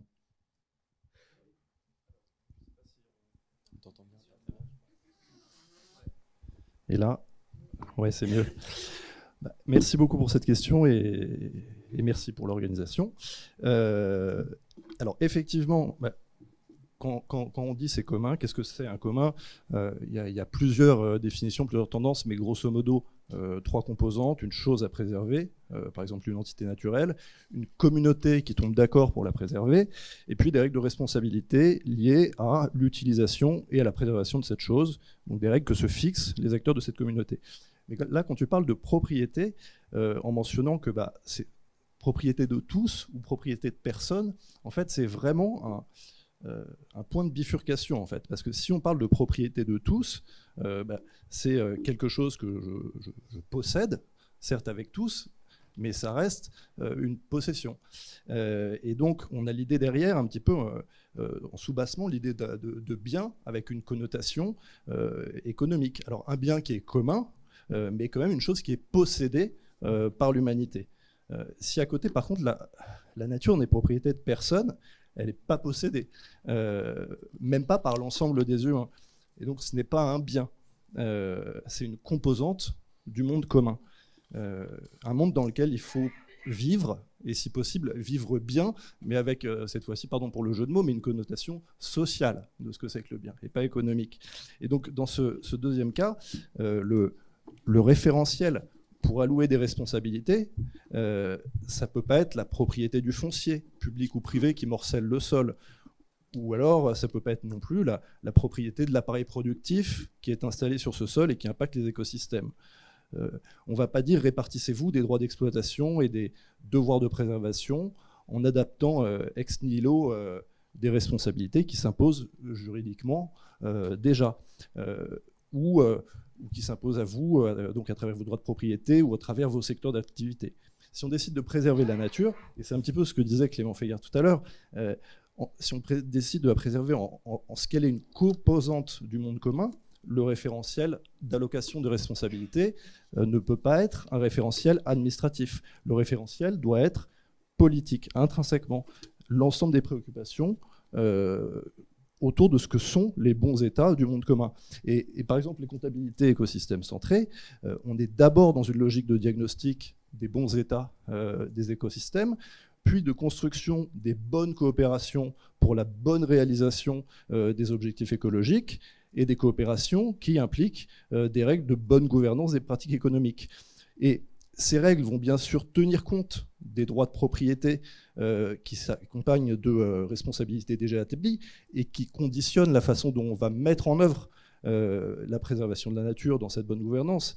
Mais les règles de gouvernance qu'on va créer dans une comptabilité, par exemple écosystème centré, sur la base de cette comptabilité, se définissent d'abord en se détachant des responsabilités préétablies, en se détachant du droit de propriété, en se détachant des secteurs d'activité, pour aller dans une démarche en fait, de dialogue, de construction collective au sein de la communauté justement de préservation, construction d'un horizon de soins de la nature, d'un horizon de préservation.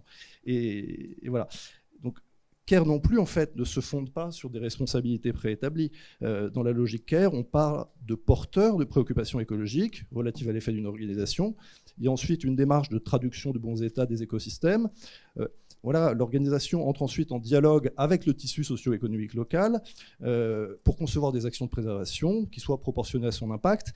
Mais c'est vraiment la mise en œuvre des actions de préservation. C'est par cette mise en œuvre que se réalise, in fine, l'exercice de la responsabilité.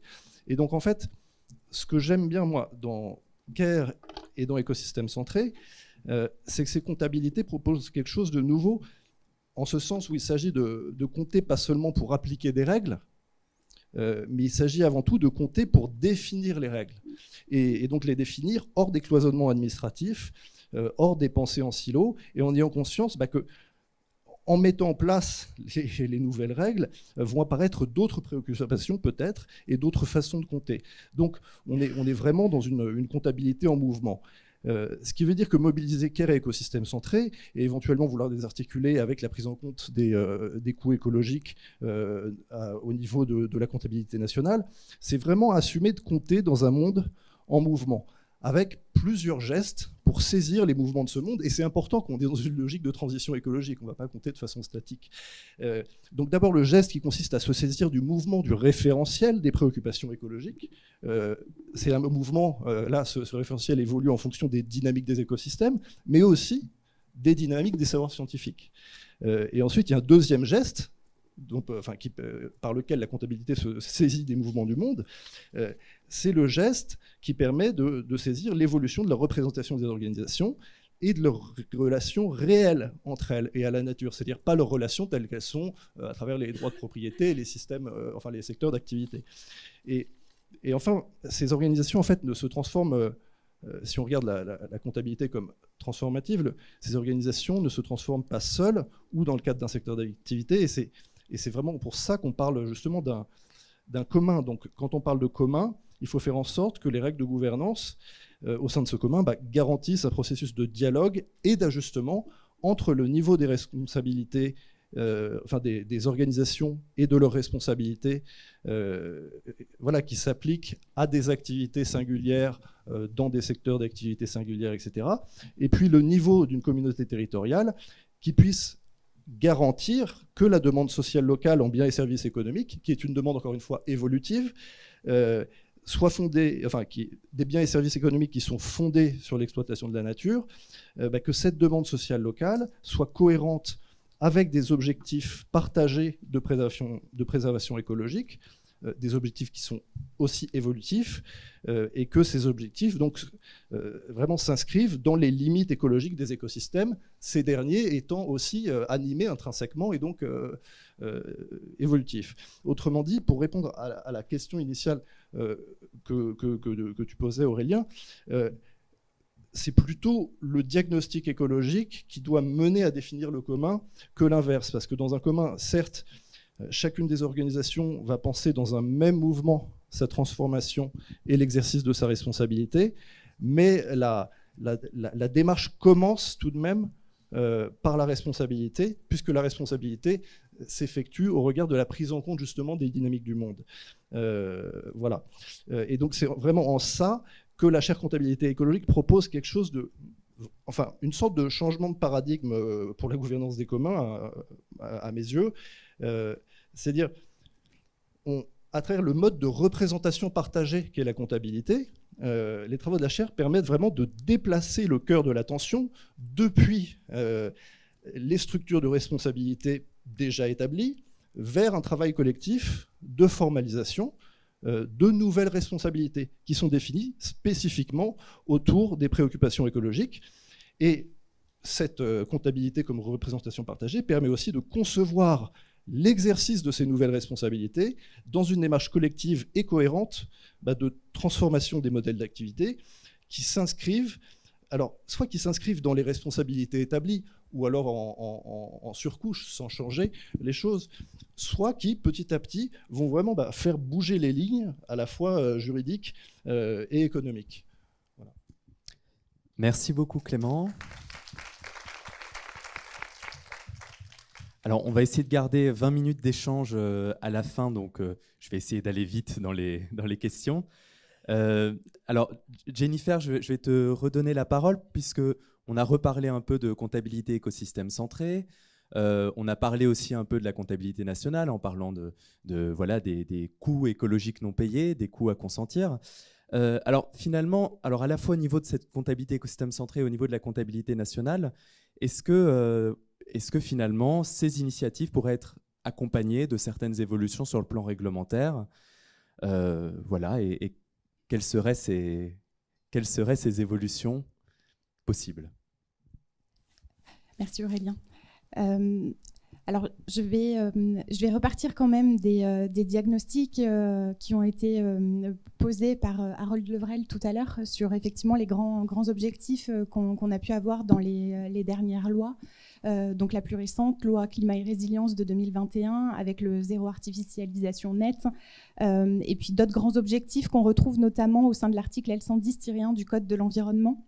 L'absence nette de perte de biodiversité qui était mentionnée, des grands principes structurants et d'autres objectifs, la transition vers une économie circulaire, la lutte contre le changement climatique, etc. L'article est très long, donc je ne vais pas non plus le retranscrire dans son intégralité, mais l'idée c'est que le droit se fixe effectivement de grands objectifs, et la question est de savoir est-ce qu'on a les moyens d'y parvenir, et on est obligé d'en passer effectivement par la question des coûts, et là encore c'était évoqué tout à l'heure, et je trouve que la comptabilité est justement cet instrument vraiment fascinant et intéressant, parce que quelle que soit l'échelle d'observation, ça permet de nous mettre face à nos propres réalités. Donc c'est bien beau effectivement d'affirmer, d'afficher de grands objectifs dans le droit, dans le code de l'environnement. Est-ce qu'on se donne les moyens à chacune des échelles d'y parvenir? Pas toujours visiblement. Donc ça c'est vraiment important. La comptabilité est fondamentale en ce sens. Et elle va permettre là encore de bousculer le droit et de se dire il y a peut-être des moments où il faut repenser pour se donner les moyens justement d'atteindre ces objectifs. Alors particulièrement pour ce qui est des comptabilités écosystèmes centrées, il y a beaucoup à faire. Et là, alors moi c'est le début de mes recherches, mais j'ai conscience et je sens effectivement le potentiel assez incroyable qu'il y a et qu'on va pouvoir creuser. Alors notamment, je vais parler de quelque chose d'assez concret en réalité. Pour faire référence à un projet dans lequel je suis investie au sein des Alpes-Maritimes avec la métropole Nice-Côte d'Azur. C'est un projet qui bénéficie de fonds européens, Alpimed Climat. Et l'intérêt de ce projet, c'est de voir l'adaptation du territoire du moyen et haut pays, son adaptation au changement climatique. Et là où c'est intéressant, c'est qu'on travaille à cheval entre l'Italie et les Alpes-Maritimes. Et d'ailleurs, ça ne recouvre pas toutes les communes des Alpes-Maritimes. Donc c'est intéressant parce qu'on est sur un territoire qui fait abstraction des frontières que l'on connaît habituellement, que ce soit celles du département, de la région ou de l'État, parce qu'on s'aperçoit qu'il y a des enjeux communs à cette échelle. Et à cette fin, donc on a mis en place un outil qui est une charte d'engagement qui mobilise des acteurs. Alors le but, c'est qu'elle mobilise des acteurs à la fois privés et publics. Et pourquoi j'évoque cela? Parce qu'on prévoit alors des chartes d'engagement sur le territoire, donc il en existe, hein, c'est pas la première, mais on voudrait l'accompagner d'une instance de gouvernance pour justement voir ces engagements finalement, comment ils vont se pérenniser, comment ils vont être appliqués ou non par les acteurs, quels qu'ils soient, les acteurs du territoire, tous ceux qui veulent s'engager justement pour ces enjeux, et notamment les enjeux écologiques qui se posent sur le territoire. Et on prévoit la création d'une structure d'appui scientifique qui aurait notamment vocation à mettre en place une comptabilité écosystème centrée. Et je pense que ça va être très intéressant dans les années à venir pour voir tout ce qu'on va pouvoir se dire justement dans ces relations et ces problématiques juridiques qu'on va peut-être rencontrer à cette échelle. Voilà, donc c'est très passionnant et c'est enthousiasmant parce que cette fois-ci, alors moi en tant que juriste, donc c'est pas la règle qui est imposée d'en haut, c'est qu'on part des enjeux concrets du territoire et on utilise l'outil contractuel, hein, la charte d'engagement, la convention, pour s'adapter. Donc l'outil contractuel est très intéressant et cette manière d'approcher la question, je la trouve aussi passionnante. Merci Jennifer. Alors, une question maintenant pour toi, Sylvie. Tu as travaillé plus de 20 ans dans le monde des entreprises et notamment à la direction environnement d'un grand groupe. Tu fus la présidente d'un réseau d'organisations travaillant sur les questions de prise en compte des enjeux écologiques par et dans l'économie. Quel est ton regard sur ces questions ? Les entreprises sont-elles prêtes à s'engager dans des démarches de transition ambitieuses et profondes, telles que celles qui ont été présentées ? Merci pour cette vaste question. La question de la prise en compte alors de l'écologie, mot que je vais utiliser dans cette salle, mais dès qu'on sort d'ici, si vous parlez d'une entreprise d'écologie, ça va être un positionnement politique. Donc je vais plutôt parler de biodiversité, en l'occurrence, dans ces moments-là. Il y a une méconnaissance claire du sujet pour des tas de raisons. La toute première étant que ceux qui sont en charge de prendre des décisions dans les entreprises aujourd'hui ont suivi des cursus dans lesquels ils n'ont jamais entendu parler de ces sujets-là. Donc pour moi, il y a vraiment une urgence absolue à tous ceux d'entre vous qui sont profs de travailler pour que, où que vous soyez, dans tous les cursus de tous les étudiants, ce soit des sujets qui soient abordés et pas on va faire ça dans 5 ans, c'est vous le faites aujourd'hui. C'est absolument indispensable. Il faut que ceux qui soient aux commandes dans les années à venir soient totalement formés sur ces sujets-là. Sinon, on n'y arrivera pas. Ça, c'est le premier sujet. Deuxième sujet, c'est que des entreprises, alors il n'y a pas une entreprise, donc il y a variété d'entreprises. Pour un certain nombre d'entreprises, il y a une méconnaissance de la chaîne totale de valeur. C'est-à-dire qu'ils vont connaître leurs fournisseurs de rang 1, rang 2, mais aller jusqu'au champ, très souvent, ils ne savent pas, ils ne le connaissent pas. Et là encore, c'est parce que c'est des visions de l'entreprise qui ne sont pas encore assez partagées. Il y a la question de la diversité des échelles. J'ai entendu un chef d'entreprise me dire qu'il faisait de la biodiversité parce qu'il ne mettait plus de pesticides sur ses espaces verts autour de son site. Certes, mais enfin, on n'est pas à la hauteur du sujet. Donc, la compréhension du sujet depuis l'espace vert jusqu'à je fais des fromages avec des vaches qui peuvent être locales, mais qui ont été nourries avec du soja, qui a participé à la déforestation à l'autre bout de la planète. Ça, c'est des choses qui sont encore assez méconnues. Donc, la connaissance complète de la chaîne de la valeur, c'est aussi un sujet qu'il faut absolument faire avancer. La difficulté, voire l'absence d'outils partagés pour la mesure. Le changement climatique a la grande chance, entre guillemets, d'avoir la tonne de CO2. La biodiversité ne l'a pas. Un travail qui avait été fait par l'Instituto Life a recensé 100 méthodes de mesure de la biodiversité dans les entreprises, pour vous donner une idée. Donc là, il y a la CDC Biodiversité qui est en train de travailler à créer un outil qui pourrait être un outil partagé. Mais voilà, il y a aussi cette difficulté-là. Or, c'est vrai que dans les entreprises, on aime bien avoir une méthode, un chiffre, et puis on avance. On a parlé, dans la méthode CARE, il y a un moment où il va falloir se mettre tous autour d'un écosystème, acteurs différents. Donc, c'est aussi avoir des modes de relation, des langages, etc., avec des acteurs avec lesquels on n'est pas habitué à parler, avec des problèmes quelquefois qui viennent simplement de questions de vocabulaire, de vision du sujet. Et donc là aussi, c'est arriver à trouver ces nouveaux positionnements, ça peut être quelquefois compliqué.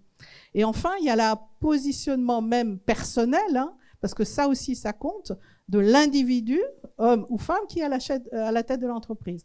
Vous avez certains qui vont dire bah, il faut préserver parce que c'est un acte citoyen et c'est normal que je préserve la biodiversité et la planète, jusqu'à certains, à l'extrême inverse, qui vont dire bah, les abeilles, elles disparaissent, mais c'est pas très grave, je vais mettre des drones pollinisateurs. Et donc, avec toutes ces options entre ces deux positionnements. Donc ça, c'est la difficulté du sujet. Et parallèlement à ça, les entreprises... Pardon ? Ah oui, oui, en plus, c'est question du moustique. Hein. Bon, j'ai entendu ça. Et parallèlement à ça, il y a de plus en plus d'obligations de rendre des comptes sur le sujet. Alors d'abord, il y a les analystes extra-financiers. C'est donc toute cette organisation qui vont venir poser des questions aux entreprises sur leurs pratiques, leurs chiffres, etc. Sujet qu'on n'a pas encore abordé et qu'on aborde très souvent avec Alex, c'est que ces organismes extra-financiers sont maintenant tous quasiment rachetés par des anglo-saxons. Avec... Ah oui, j'ai touché le bas du micro, pardon. Avec des visions des sujets dont on est en train de parler qui vont être différentes. Et ça, c'est vraiment aussi un sujet absolument à garder en tête. On est, nous, plutôt sur le long terme, ils sont plutôt sur le court terme. On est plutôt sur la préservation du capital, en l'occurrence, notre capital nature, alors qu'ils sont plutôt dans le flux. Et ils sont plutôt dans la gouvernance et dans les objectifs que vous donnez à 2030, 2040, 2050. Vous entendez plein d'entreprises vous dire en 2030 je, en 2040 je, en 2050 je. Et plutôt que quels sont les progrès que j'ai faits, chiffrés, et qu'est-ce que je vais faire, mais de manière réaliste. Une entreprise qui vous dit en 2030 je, vous comprenez bien qu'en 2030, on ne sait pas où on est. Vous avez parlé de la CSRD, hein, donc je rappelle Corporate Sustainability Reporting Directive, qui en 2024 va obliger l'ensemble des entreprises à donner des chiffres sur ce dont on est en train de parler sur la durabilité. Il y a le règlement taxonomie européenne, là aussi, qui dit les activités que vous avez, qui sont des activités liées en lien avec le développement des activités durables, on va dire, versus vous n'avez pas des activités durables. Et là, on va s'attaquer évidemment à l'activité, mais quel pourcentage de votre chiffre d'affaires, quel pourcentage de vos CAPEX, quel pourcentage de vos OPEX. Donc ça, c'est très bien parce que du coup, on amène les financiers dans le bateau. Et enfin, on va retrouver la question du US versus Europe, des acteurs officiels, hein, qui vont s'emparer du sujet, donc l'ISSB, l'International Sustainability Standard Board, qui est en train aussi d'élaborer des normes, les FRAG, donc European Financial Reporting Advisory Group, qui là, avec une vision qu'on va espérer européenne, hein, voilà. Et puis des acteurs qui se font des coalitions, totalement, alors cette fois non officielles, mais qui font aussi pression. Je pense en particulier à la Value Balancing Alliance, dans laquelle vous avez les 4 grands, qui sont Ernst & Young, Price, etc., et des grandes multinationales qui, là aussi, veulent apporter leur vision du sujet. Donc voilà à quoi sont confrontées les entreprises, et du coup, la difficulté d'avancer alors même qu'elles sont obligées, puisqu'elles vont devoir en rendre compte. Et donc, en résumé, quelles seraient tes préconisations pour aller encore plus vite et encore plus loin? Alors, vraiment, faire passer dans la tête de tout le monde cette vision du vrai développement durable et pas le gloubi-goulba dont on entend parler aujourd'hui, c'est-à-dire retourner à la définition du développement durable, se rappeler qu'il y a, et on commence par répondre aux besoins des plus démunis, et se rappeler que l'écologie, enfin l'environnement mettra des limites au développement. On ne peut pas avoir des développements techniques et sociaux infinis puisque la planète est limitée. Donc ça, c'est vraiment faire partager cette vision de durabilité forte, travailler avec la science, travailler avec l'académie. J'adore les ONG, il y a des gens qui sont absolument passionnés, mais aller directement à la science, hein. Il faut aller vite, il faut éviter de faire des bêtises. Vraiment travailler ensemble. De plus en plus, il y a des vraies coalitions, que ce soit d'entreprises, d'associations, etc. Donc vraiment, c'est travailler ensemble. Alors là, c'est mon rêve depuis le début de la création de cette chaire, mais je pense que j'espère le voir, c'est un jour avoir un bilan environnemental aussi simple à comprendre qu'un bilan financier. Vous donnez un bilan financier à n'importe quel financier dans la planète, il comprend tout de suite où en est la société, en arrivant à la même chose, voilà. Et je le redis, et pour moi c'est l'essentiel, imposer ces sujets-là dans tous les cursus. Pour moi c'est la base, et s'il n'y a pas ça, on n'arriverait pas. Merci beaucoup, Sylvie. Alors, avant de passer enfin au temps d'échange, je vais vous demander d'être extrêmement concis, donc 1 minute et demie max chacun si c'est possible, Jennifer et Clément. Alors, Jennifer, pour finir maintenant sur le niveau plus des entreprises, comment un modèle tel que CARE, donc qui a été rapidement présenté par Alexandre, peut alimenter les réflexions sur le droit et inversement? Alors, je vais essayer d'être très rapide. Alors effectivement, le droit des sociétés ces dernières années a été émaillé de grandes réformes, de grandes lois, la loi Pacte, la loi sur le devoir de vigilance, qui interrogent la finalité de l'entreprise. Alors je le dis très rapidement, mais le législateur, il est souvent coincé, je trouve un peu, parce que son levier d'action, c'est toujours le droit des sociétés pour agir sur l'entreprise. Il n'en connaît pas d'autres. Et justement, la comptabilité permettrait de toucher un champ beaucoup plus vaste. Donc c'est toujours intéressant de le rappeler. Et pour en revenir justement à ces grandes évolutions qui ont émaillé le droit des sociétés ces dernières années. Ça, c'est la première couche, la prise de conscience. Mais on ne fait pas tout le travail si on s'arrête là. Il faut poursuivre en donnant une assise concrète à toutes ces évolutions. Donc, par exemple, je citerai uniquement l'article 1835 du Code civil, concernant l'intégration d'une raison d'être. Alors les statuts peuvent préciser dorénavant une raison d'être constituée des principes dont la société se dote et pour le respect desquels elle entend affecter des moyens dans la réalisation de son activité. Et c'était la question posée un petit peu tout à l'heure, justement, en a-t-elle véritablement les moyens? Et c'est par une analyse comptable qu'on peut le vérifier. Et c'est en reposant sur un modèle comme CARE, justement, qu'on pourrait permettre de donner une consistance à toutes ces grandes évolutions qui ont dernièrement émaillé le droit des sociétés. Et ça, c'est important de le dire, parce que tant qu'on n'ira pas jusqu'à cette étape comptable, on ne changera pas, et c'est ce que tu disais aussi tout à l'heure, Alexandre, le modèle d'affaires, donc l'ADN de l'entreprise. Donc ça, vraiment, c'est important que ce soit compris de tous, et notamment des juristes de droit économique. Il faut vraiment qu'on s'empare de cette question comptable. Et inversement, il y a un potentiel de transformation et d'évolution du droit des sociétés lui-même, par exemple, mais en réalité, les questions comptables, pour moi, elles ont une résonance avec toutes les branches du droit. Mais pour rester uniquement à l'échelle de CARE et du droit des sociétés, mais je pourrais parler d'autres branches du droit, s'appuyer sur un modèle comme CARE, c'est peut-être repenser la question des apports, repenser la question de l'intérêt social. Là encore, en écho avec la dernière grande avancée au sein du Code civil, on a créé l'alinéa 2 à l'article 1833, l'intérêt social de l'entreprise qui prend en considération les enjeux sociaux et environnementaux de son activité. Il faut lui donner une assise concrète. Donc voilà, je pourrais peut-être, je m'en arrête là, je ne veux pas prendre plus de temps. Mais, merci beaucoup Jennifer d'avoir été concis et puis en même temps une intervention très riche. Merci beaucoup. Alors donc toute dernière question avant d'échanger. Donc comme on l'a vu, on a besoin de la recherche, on a besoin du droit, on a besoin d'un ensemble d'acteurs, mais on a besoin aussi de créer des collectifs, des réseaux d'acteurs qui travaillent les uns avec les autres, d'augmenter le nombre d'experts sur ces sujets aussi, pour pouvoir accompagner les entreprises, les collectivités dans leur transition et dans la gestion de ces différentes problématiques. Alors, est-ce que c'est en partie aussi la vocation justement du CERCES, de l'association du CERCES? Clément, est-ce que tu peux nous en dire un petit peu plus? Complètement, enfin, c'est même sa raison d'être. L'idée, c'est de faire, comme le disait Sylvie, le lien entre la recherche et la pratique, alors de CARE, mais aussi en lien avec la comptabilité écosystème centré. Donc, des comptabilités pour faire des représentations partagées, déplacer les attentions vers les préoccupations écologiques.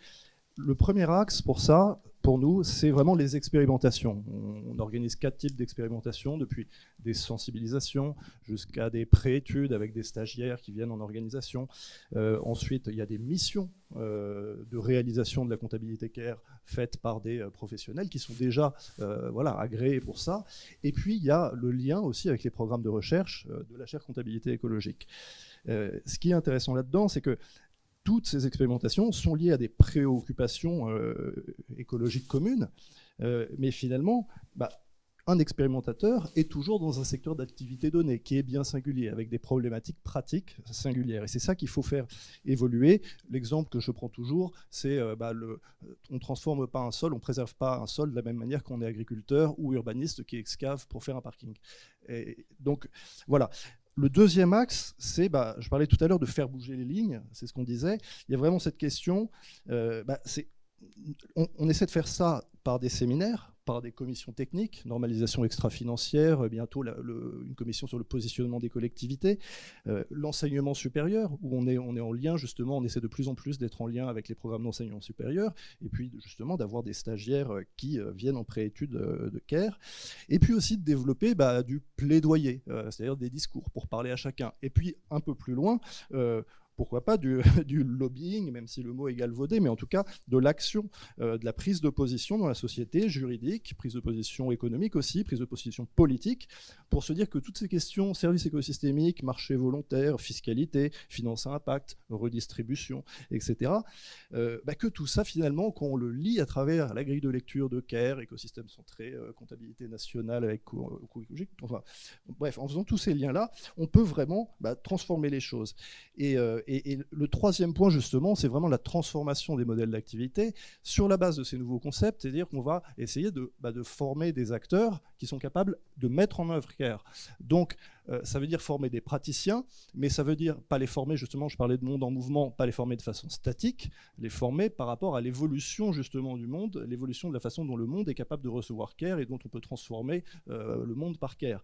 Et donc l'idée là, c'est vraiment de fonctionner dans une logique justement de commun, c'est-à-dire que ces formations, alors il y a les formations introductives que développe Alexandre Rambaud, mais il y a aussi des formations certifiantes où il y a plusieurs groupes, plusieurs modules, et dans ce cas-là, des acteurs qui, d'un côté des praticiens, de l'autre côté des chercheurs qui discutent. Et on a vraiment un dialogue sciences-société au fondement justement des formations. Et justement, en fait, le CERCES peut être vu comme une sorte justement d'organisation en commun des connaissances pour la mise en œuvre pratique de CARE, depuis les expérimentations jusqu'au champ d'application, avec justement le faire bouger les lignes, et ensuite prendre tout ça pour développer des bonnes pratiques et en lien avec les connaissances scientifiques. Simplement pour préciser, parce que je ne sais pas si ça a été dit, le CERCES, c'est le Cercle des comptables environnementaux et sociaux, qui est donc une association. Oui, tout à fait. Merci, merci à tous nos intervenants. Nous allons prendre... Nous allons prendre quelques questions dans la salle, donc n'hésitez pas à lever la main, je vais me déplacer. Alors j'ai vu une première main levée là-bas. Ah bah super.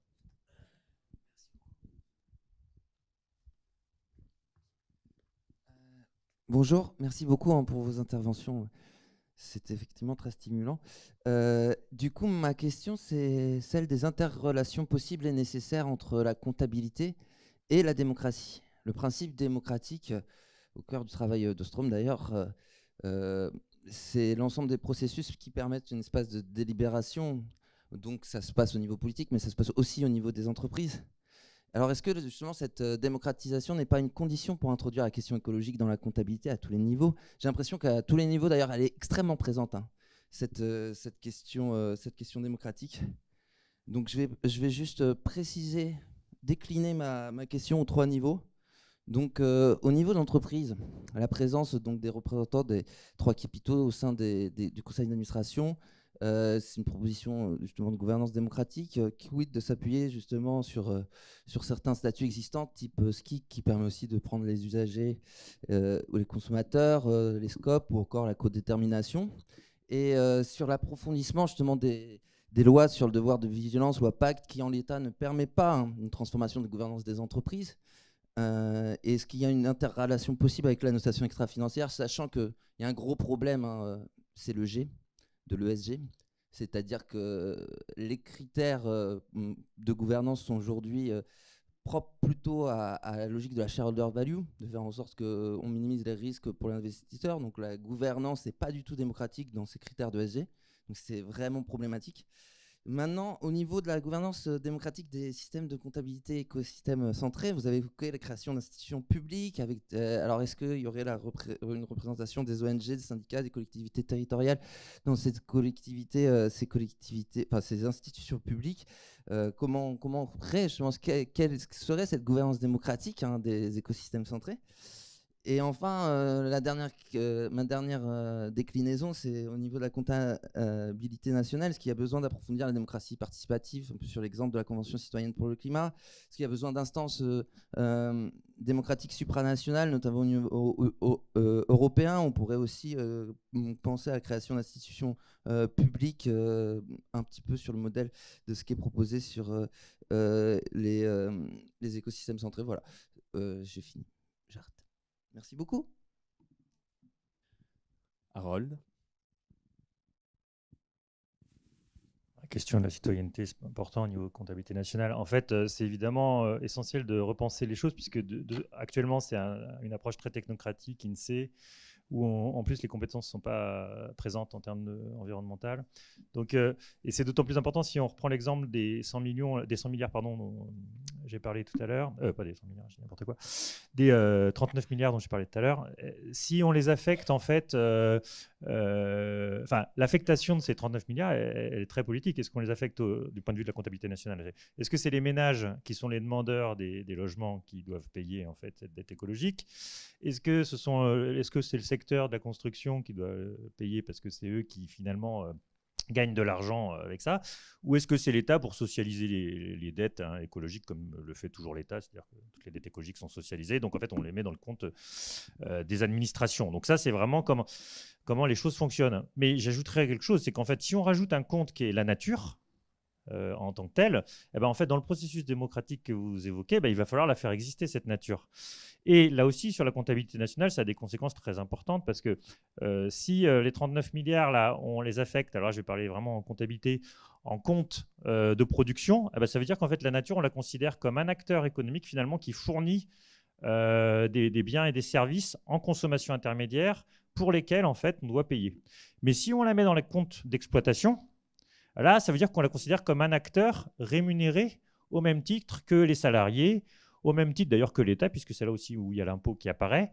Et c'est peut-être là que c'est intéressant, je dirais, sur le compte d'exploitation, on peut avoir effectivement comment en fait la richesse qui est créée dans un État à partir de la valeur ajoutée, de la somme des valeurs ajoutées, PIB, en fait c'est ventilé entre la rémunération du travail, la rémunération de l'État, la rémunération du capital, avec l'excédent brut d'exploitation, et on pourrait y ajouter la rémunération de la nature. Et ça, je pense que ça pourrait avoir une fonction sociale très importante, c'est facile de communiquer là-dessus, et ça voudrait vraiment, enfin c'est là que la comptabilité pourrait nécessiter une réorganisation de la démocratie sur ce sujet spécifique de l'écologie, parce qu'il faudrait vraiment faire exister la nature dans le processus. Donc, je n'ai pas une réponse simple, mais c'est certain qu'il va falloir innover là-dessus. Ouais. Je peux juste continuer sur les entreprises. Alors, aussi, tout début de réponse, évidemment, à une question très large et très importante. Sur la question, justement, de l'introduction et la nécessité d'avoir des problématiques de codétermination au niveau de l'entreprise en lien avec CARE. Alors déjà, on a eu l'occasion de pas mal en discuter, en travailler là-dessus dans le dernier programme de recherche du Collège des Bernardins, qui était à la fois sur les questions de raison d'être et sur les questions de codétermination, ce qui a permis d'ailleurs de mettre en évidence que justement, dans les enjeux de codétermination, il y avait une nécessité de poser la question comptable, ce qui d'ailleurs au passage n'avait pas été complètement identifié dans le programme, et ça a donné lieu à des échanges assez passionnants. Et ce qui a favorisé d'ailleurs le fait que, je fais un peu de publicité, le programme de recherche actuel au Collège des Bernardins porte sur la comptabilité et qu'on co-dirige avec Clément, le colloque final étant le 2 décembre. Voilà, ça je fais encore plus de publicité, 2 et 3 décembre matin. Et la première chose que je peux dire de façon plus détaillée là-dessus, c'est que CARE est un élément très intéressant d'une sorte d'épreuve de vérité en termes de réalité de la conception de la gouvernance dans une entreprise. Alors l'énorme problème, c'est que tout ce qu'on récolte est en off total et on ne peut pas écrire, enfin c'est très difficile d'écrire là-dessus. Donc je vais juste donner 2 exemples rapides, évidemment sans donner aucune possibilité de savoir, enfin en toute confidentialité.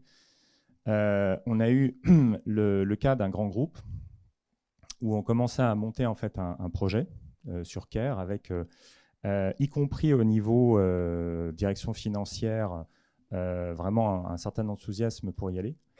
Et au moment où vraiment là, le top management est arrivé, en fait, il y a une personne notamment, pas le CEO, mais presque, qui est arrivé, qui a dit partager la gouvernance, enfin, CARE, c'est partager la gouvernance, c'est hors de question. Jamais, moi vivante. Et ça a été terminé. Donc voilà, ça a été très clair. Et ça a permis de voir, c'est-à-dire qu'il y a eu vraiment... bon, et il se trouve que cette entreprise communique sur ses engagements très forts en termes de mission. Voilà. On a eu un autre cas où, en direct devant nous, sur la question du partage de la gouvernance liée véritablement à CARE, on avait le board qui était devant nous. Le board s'est scindé en 2 et ça a terminé par une quasiment dispute en direct entre une partie du board qui était favorable à une certaine orientation démocratique imposée par CARE et l'autre qui en fait était très enthousiaste par CARE, et quand on a commencé à dérouler en fait tout ce que ça impliquait, et que, encore une fois, l'entreprise communiquait énormément sur une certaine vision en fait, du partage de la valeur, du partage de la gouvernance. Quand on est allé sur l'épreuve de vérité, justement, ça a divisé en 2 le board, mais vraiment radicalement. Donc, ce qui est très intéressant, voilà, c'est cette épreuve de vérité. et que ça permet de mesurer les limites aussi, alors déjà de la communication, mais les limites aussi, et plutôt d'interroger, c'est pour ça que je parle vraiment de l'interrogation, en interne de façon précise ce que ça veut dire d'être dans un certain type de gouvernance et d'aller dans un certain type de gouvernance. Parce que, et je terminerai là-dessus, en fait, parce qu'on travaille aussi avec des formes d'entreprises qui sont plus coopératives, en termes de scope, en termes d'autres. Même dans ces expérimentations-là, en fait, ce n'est pas totalement toujours aussi clair. C'est-à-dire qu'il y a la différence entre poser un statut et réellement, dans la vie de tous les jours, travailler d'une certaine façon en termes de codétermination. Et ça, CARE, en fait, oblige à se positionner réellement là-dessus. Donc déjà, simplement en termes de, je dirais presque d'analyse institutionnelle, c'est-à-dire voilà, faire exister le truc qu'on ne veut pas voir, c'est déjà intéressant. Et de toute façon, ça ouvre la porte à une réflexion beaucoup plus riche derrière, en termes d'obligation, d'évolution de la démocratie interne aux entreprises. Oui. Et merci pour votre question très intéressante à tiroir. Donc, je vais essayer d'être bref aussi, mais c'est une question très importante. En fait, on peut se poser la question dans les deux sens. La première question, c'est dans quelle mesure est-ce que la définition de nouvelle comptabilité est un enjeu démocratique ? Et ça, il y a des travaux là-dessus, notamment les travaux de Brown et Dillard sur les questions de comptabilité dialogique et de l'ouverture de la définition même des normes comptables et des comptabilités comme enjeu démocratique. Parce que sinon, effectivement, en fait, on est dans des fonctionnements organisationnels routinisés dont on ne questionne plus en fait, les sous-jacents politiques et de valeurs. Et donc, c'est un dessaisissement d'une certaine manière d'une partie de la question démocratique. Donc, il y a cette question aussi, et je pense que c'est un des projets qu'on partage dans la chaire, aux 3 niveaux, c'est de rouvrir la question de la comptabilité comme enjeu démocratique, déjà. Et ensuite, il y a la question de comment la proposition de nouvelles formes de comptabilité aux 3 échelles dont on parle, peut être, et Harold et Alexandre l'ont dit, peut être une manière de recréer du débat démocratique à ces différentes échelles sur les questions écologiques. Ça, c'est plus ce qu'on est en mesure de porter. Alors, sur la question de la comptabilité écosystème centré, effectivement, avec l'exemple qu'a donné Jennifer sur les chartes d'engagement, par exemple, mais on pourrait prendre aussi des lieux déjà institués de discussion d'enjeux écologiques, en fait. Par exemple, les commissions locales de l'eau, qui ont une certaine autorité institutionnelle dans le cadre de l'organisation de la politique de l'eau en France, et qui pourraient être des lieux justement intéressants d'expérimentation, et on le fait dans le cadre d'un projet aussi avec la région Occitanie, où on travaille beaucoup avec les acteurs de la préservation des milieux aquatiques, mais ça pourrait justement être une manière justement d'expérimenter la comptabilité écosystème centré comme dispositif de discussion démocratique des enjeux. Ça, c'est une possibilité. Mais la réalité de la gestion de l'environnement et des questions de gestion stratégique de l'environnement, c'est qu'en fait, dans la plupart des cas, il n'y a pas de lieu institué de discussion des enjeux. Et que du coup, là, la question, c'est bien de se dire, est-ce que la comptabilité, alors je sais que c'est un pari un peu osé, mais est-ce que la comptabilité, on ne pourrait pas justement assumer sa dimension politique juste au bout et se dire que c'est justement la comptabilité écosystème centré qui peut devenir le lieu de la discussion et de l'invention de nouvelles formes de gouvernance polycentrique autour des enjeux écologiques. Voilà, sachant toute la difficulté qu'il y a à le faire, parce qu'effectivement, donc, de rouvrir comme ça des espaces interstitiels de discussion par des nouvelles formes de comptabilité qui sont en plus encore en balbutiement et en expérimentation, voilà, c'est un pari, mais c'est vrai que c'est une forme d'horizon. Et je finirai juste par un exemple un peu sur le même modèle, pas exactement, mais que ce qu'a dit Alexandre, mais sur des questions de gestion de problèmes d'environnement. Dans une des expérimentations qu'on a fait sur la protection d'une nappe phréatique, où on a construit une comptabilité écosystème centrée, voilà, avec tout un système, voilà, de dynamique d'acteurs, avec des pollutions diffuses par l'agriculture, différents types d'agriculture, avec des acteurs de l'eau qui en fait cherchent à prévenir ces pollutions diffuses et à réorganiser et à appuyer aussi de la conversion à d'autres modèles agricoles. Donc des choses assez classiques sur les face-à-face aussi, acteurs de l'eau, acteurs agricoles en France autour des questions d'environnement. Mais au départ, quand les acteurs de l'eau ont sollicité ou qu'on a construit cette étude, cette petite étude, l'idée c'était de dire ah bah oui, on va faire quelque chose qui va permettre une discussion collective, de la concertation, et donc ça va nous aider à avancer. Puis on a avancé, plus on a mis sur la table la question de la qualité de la nappe comme point de départ et de redescription du système organisationnel pour y parvenir, plus évidemment la question de la négociation en direct sur la base de cette comptabilité et des mises en transparence qu'elle permettait s'avérait périlleuse, disons, pour les acteurs qui défendaient la question du résultat écologique. Donc, on en est revenu à quelque chose déjà dans un premier temps de comment est-ce que ça peut servir d'outillage de réflexion stratégique et d'engagement d'une négociation, mais voilà, sans que ça serve tout de suite directement d'outils de mise en temps. Donc, on est face à ces tensions-là quand on est dans des situations pragmatiques. C'est ce qu'Alexandre a souligné aussi. Mais donc, merci pour votre question. Merci beaucoup. Alors, je suis vraiment désolé, il est 11h04, donc on ne pourra pas poursuivre les discussions, mais n'hésitez pas à échanger avec nos intervenants suite à la sortie de cette plénière. Et donc merci à toutes et tous d'avoir participé à cette plénière et merci à nos intervenants encore une fois.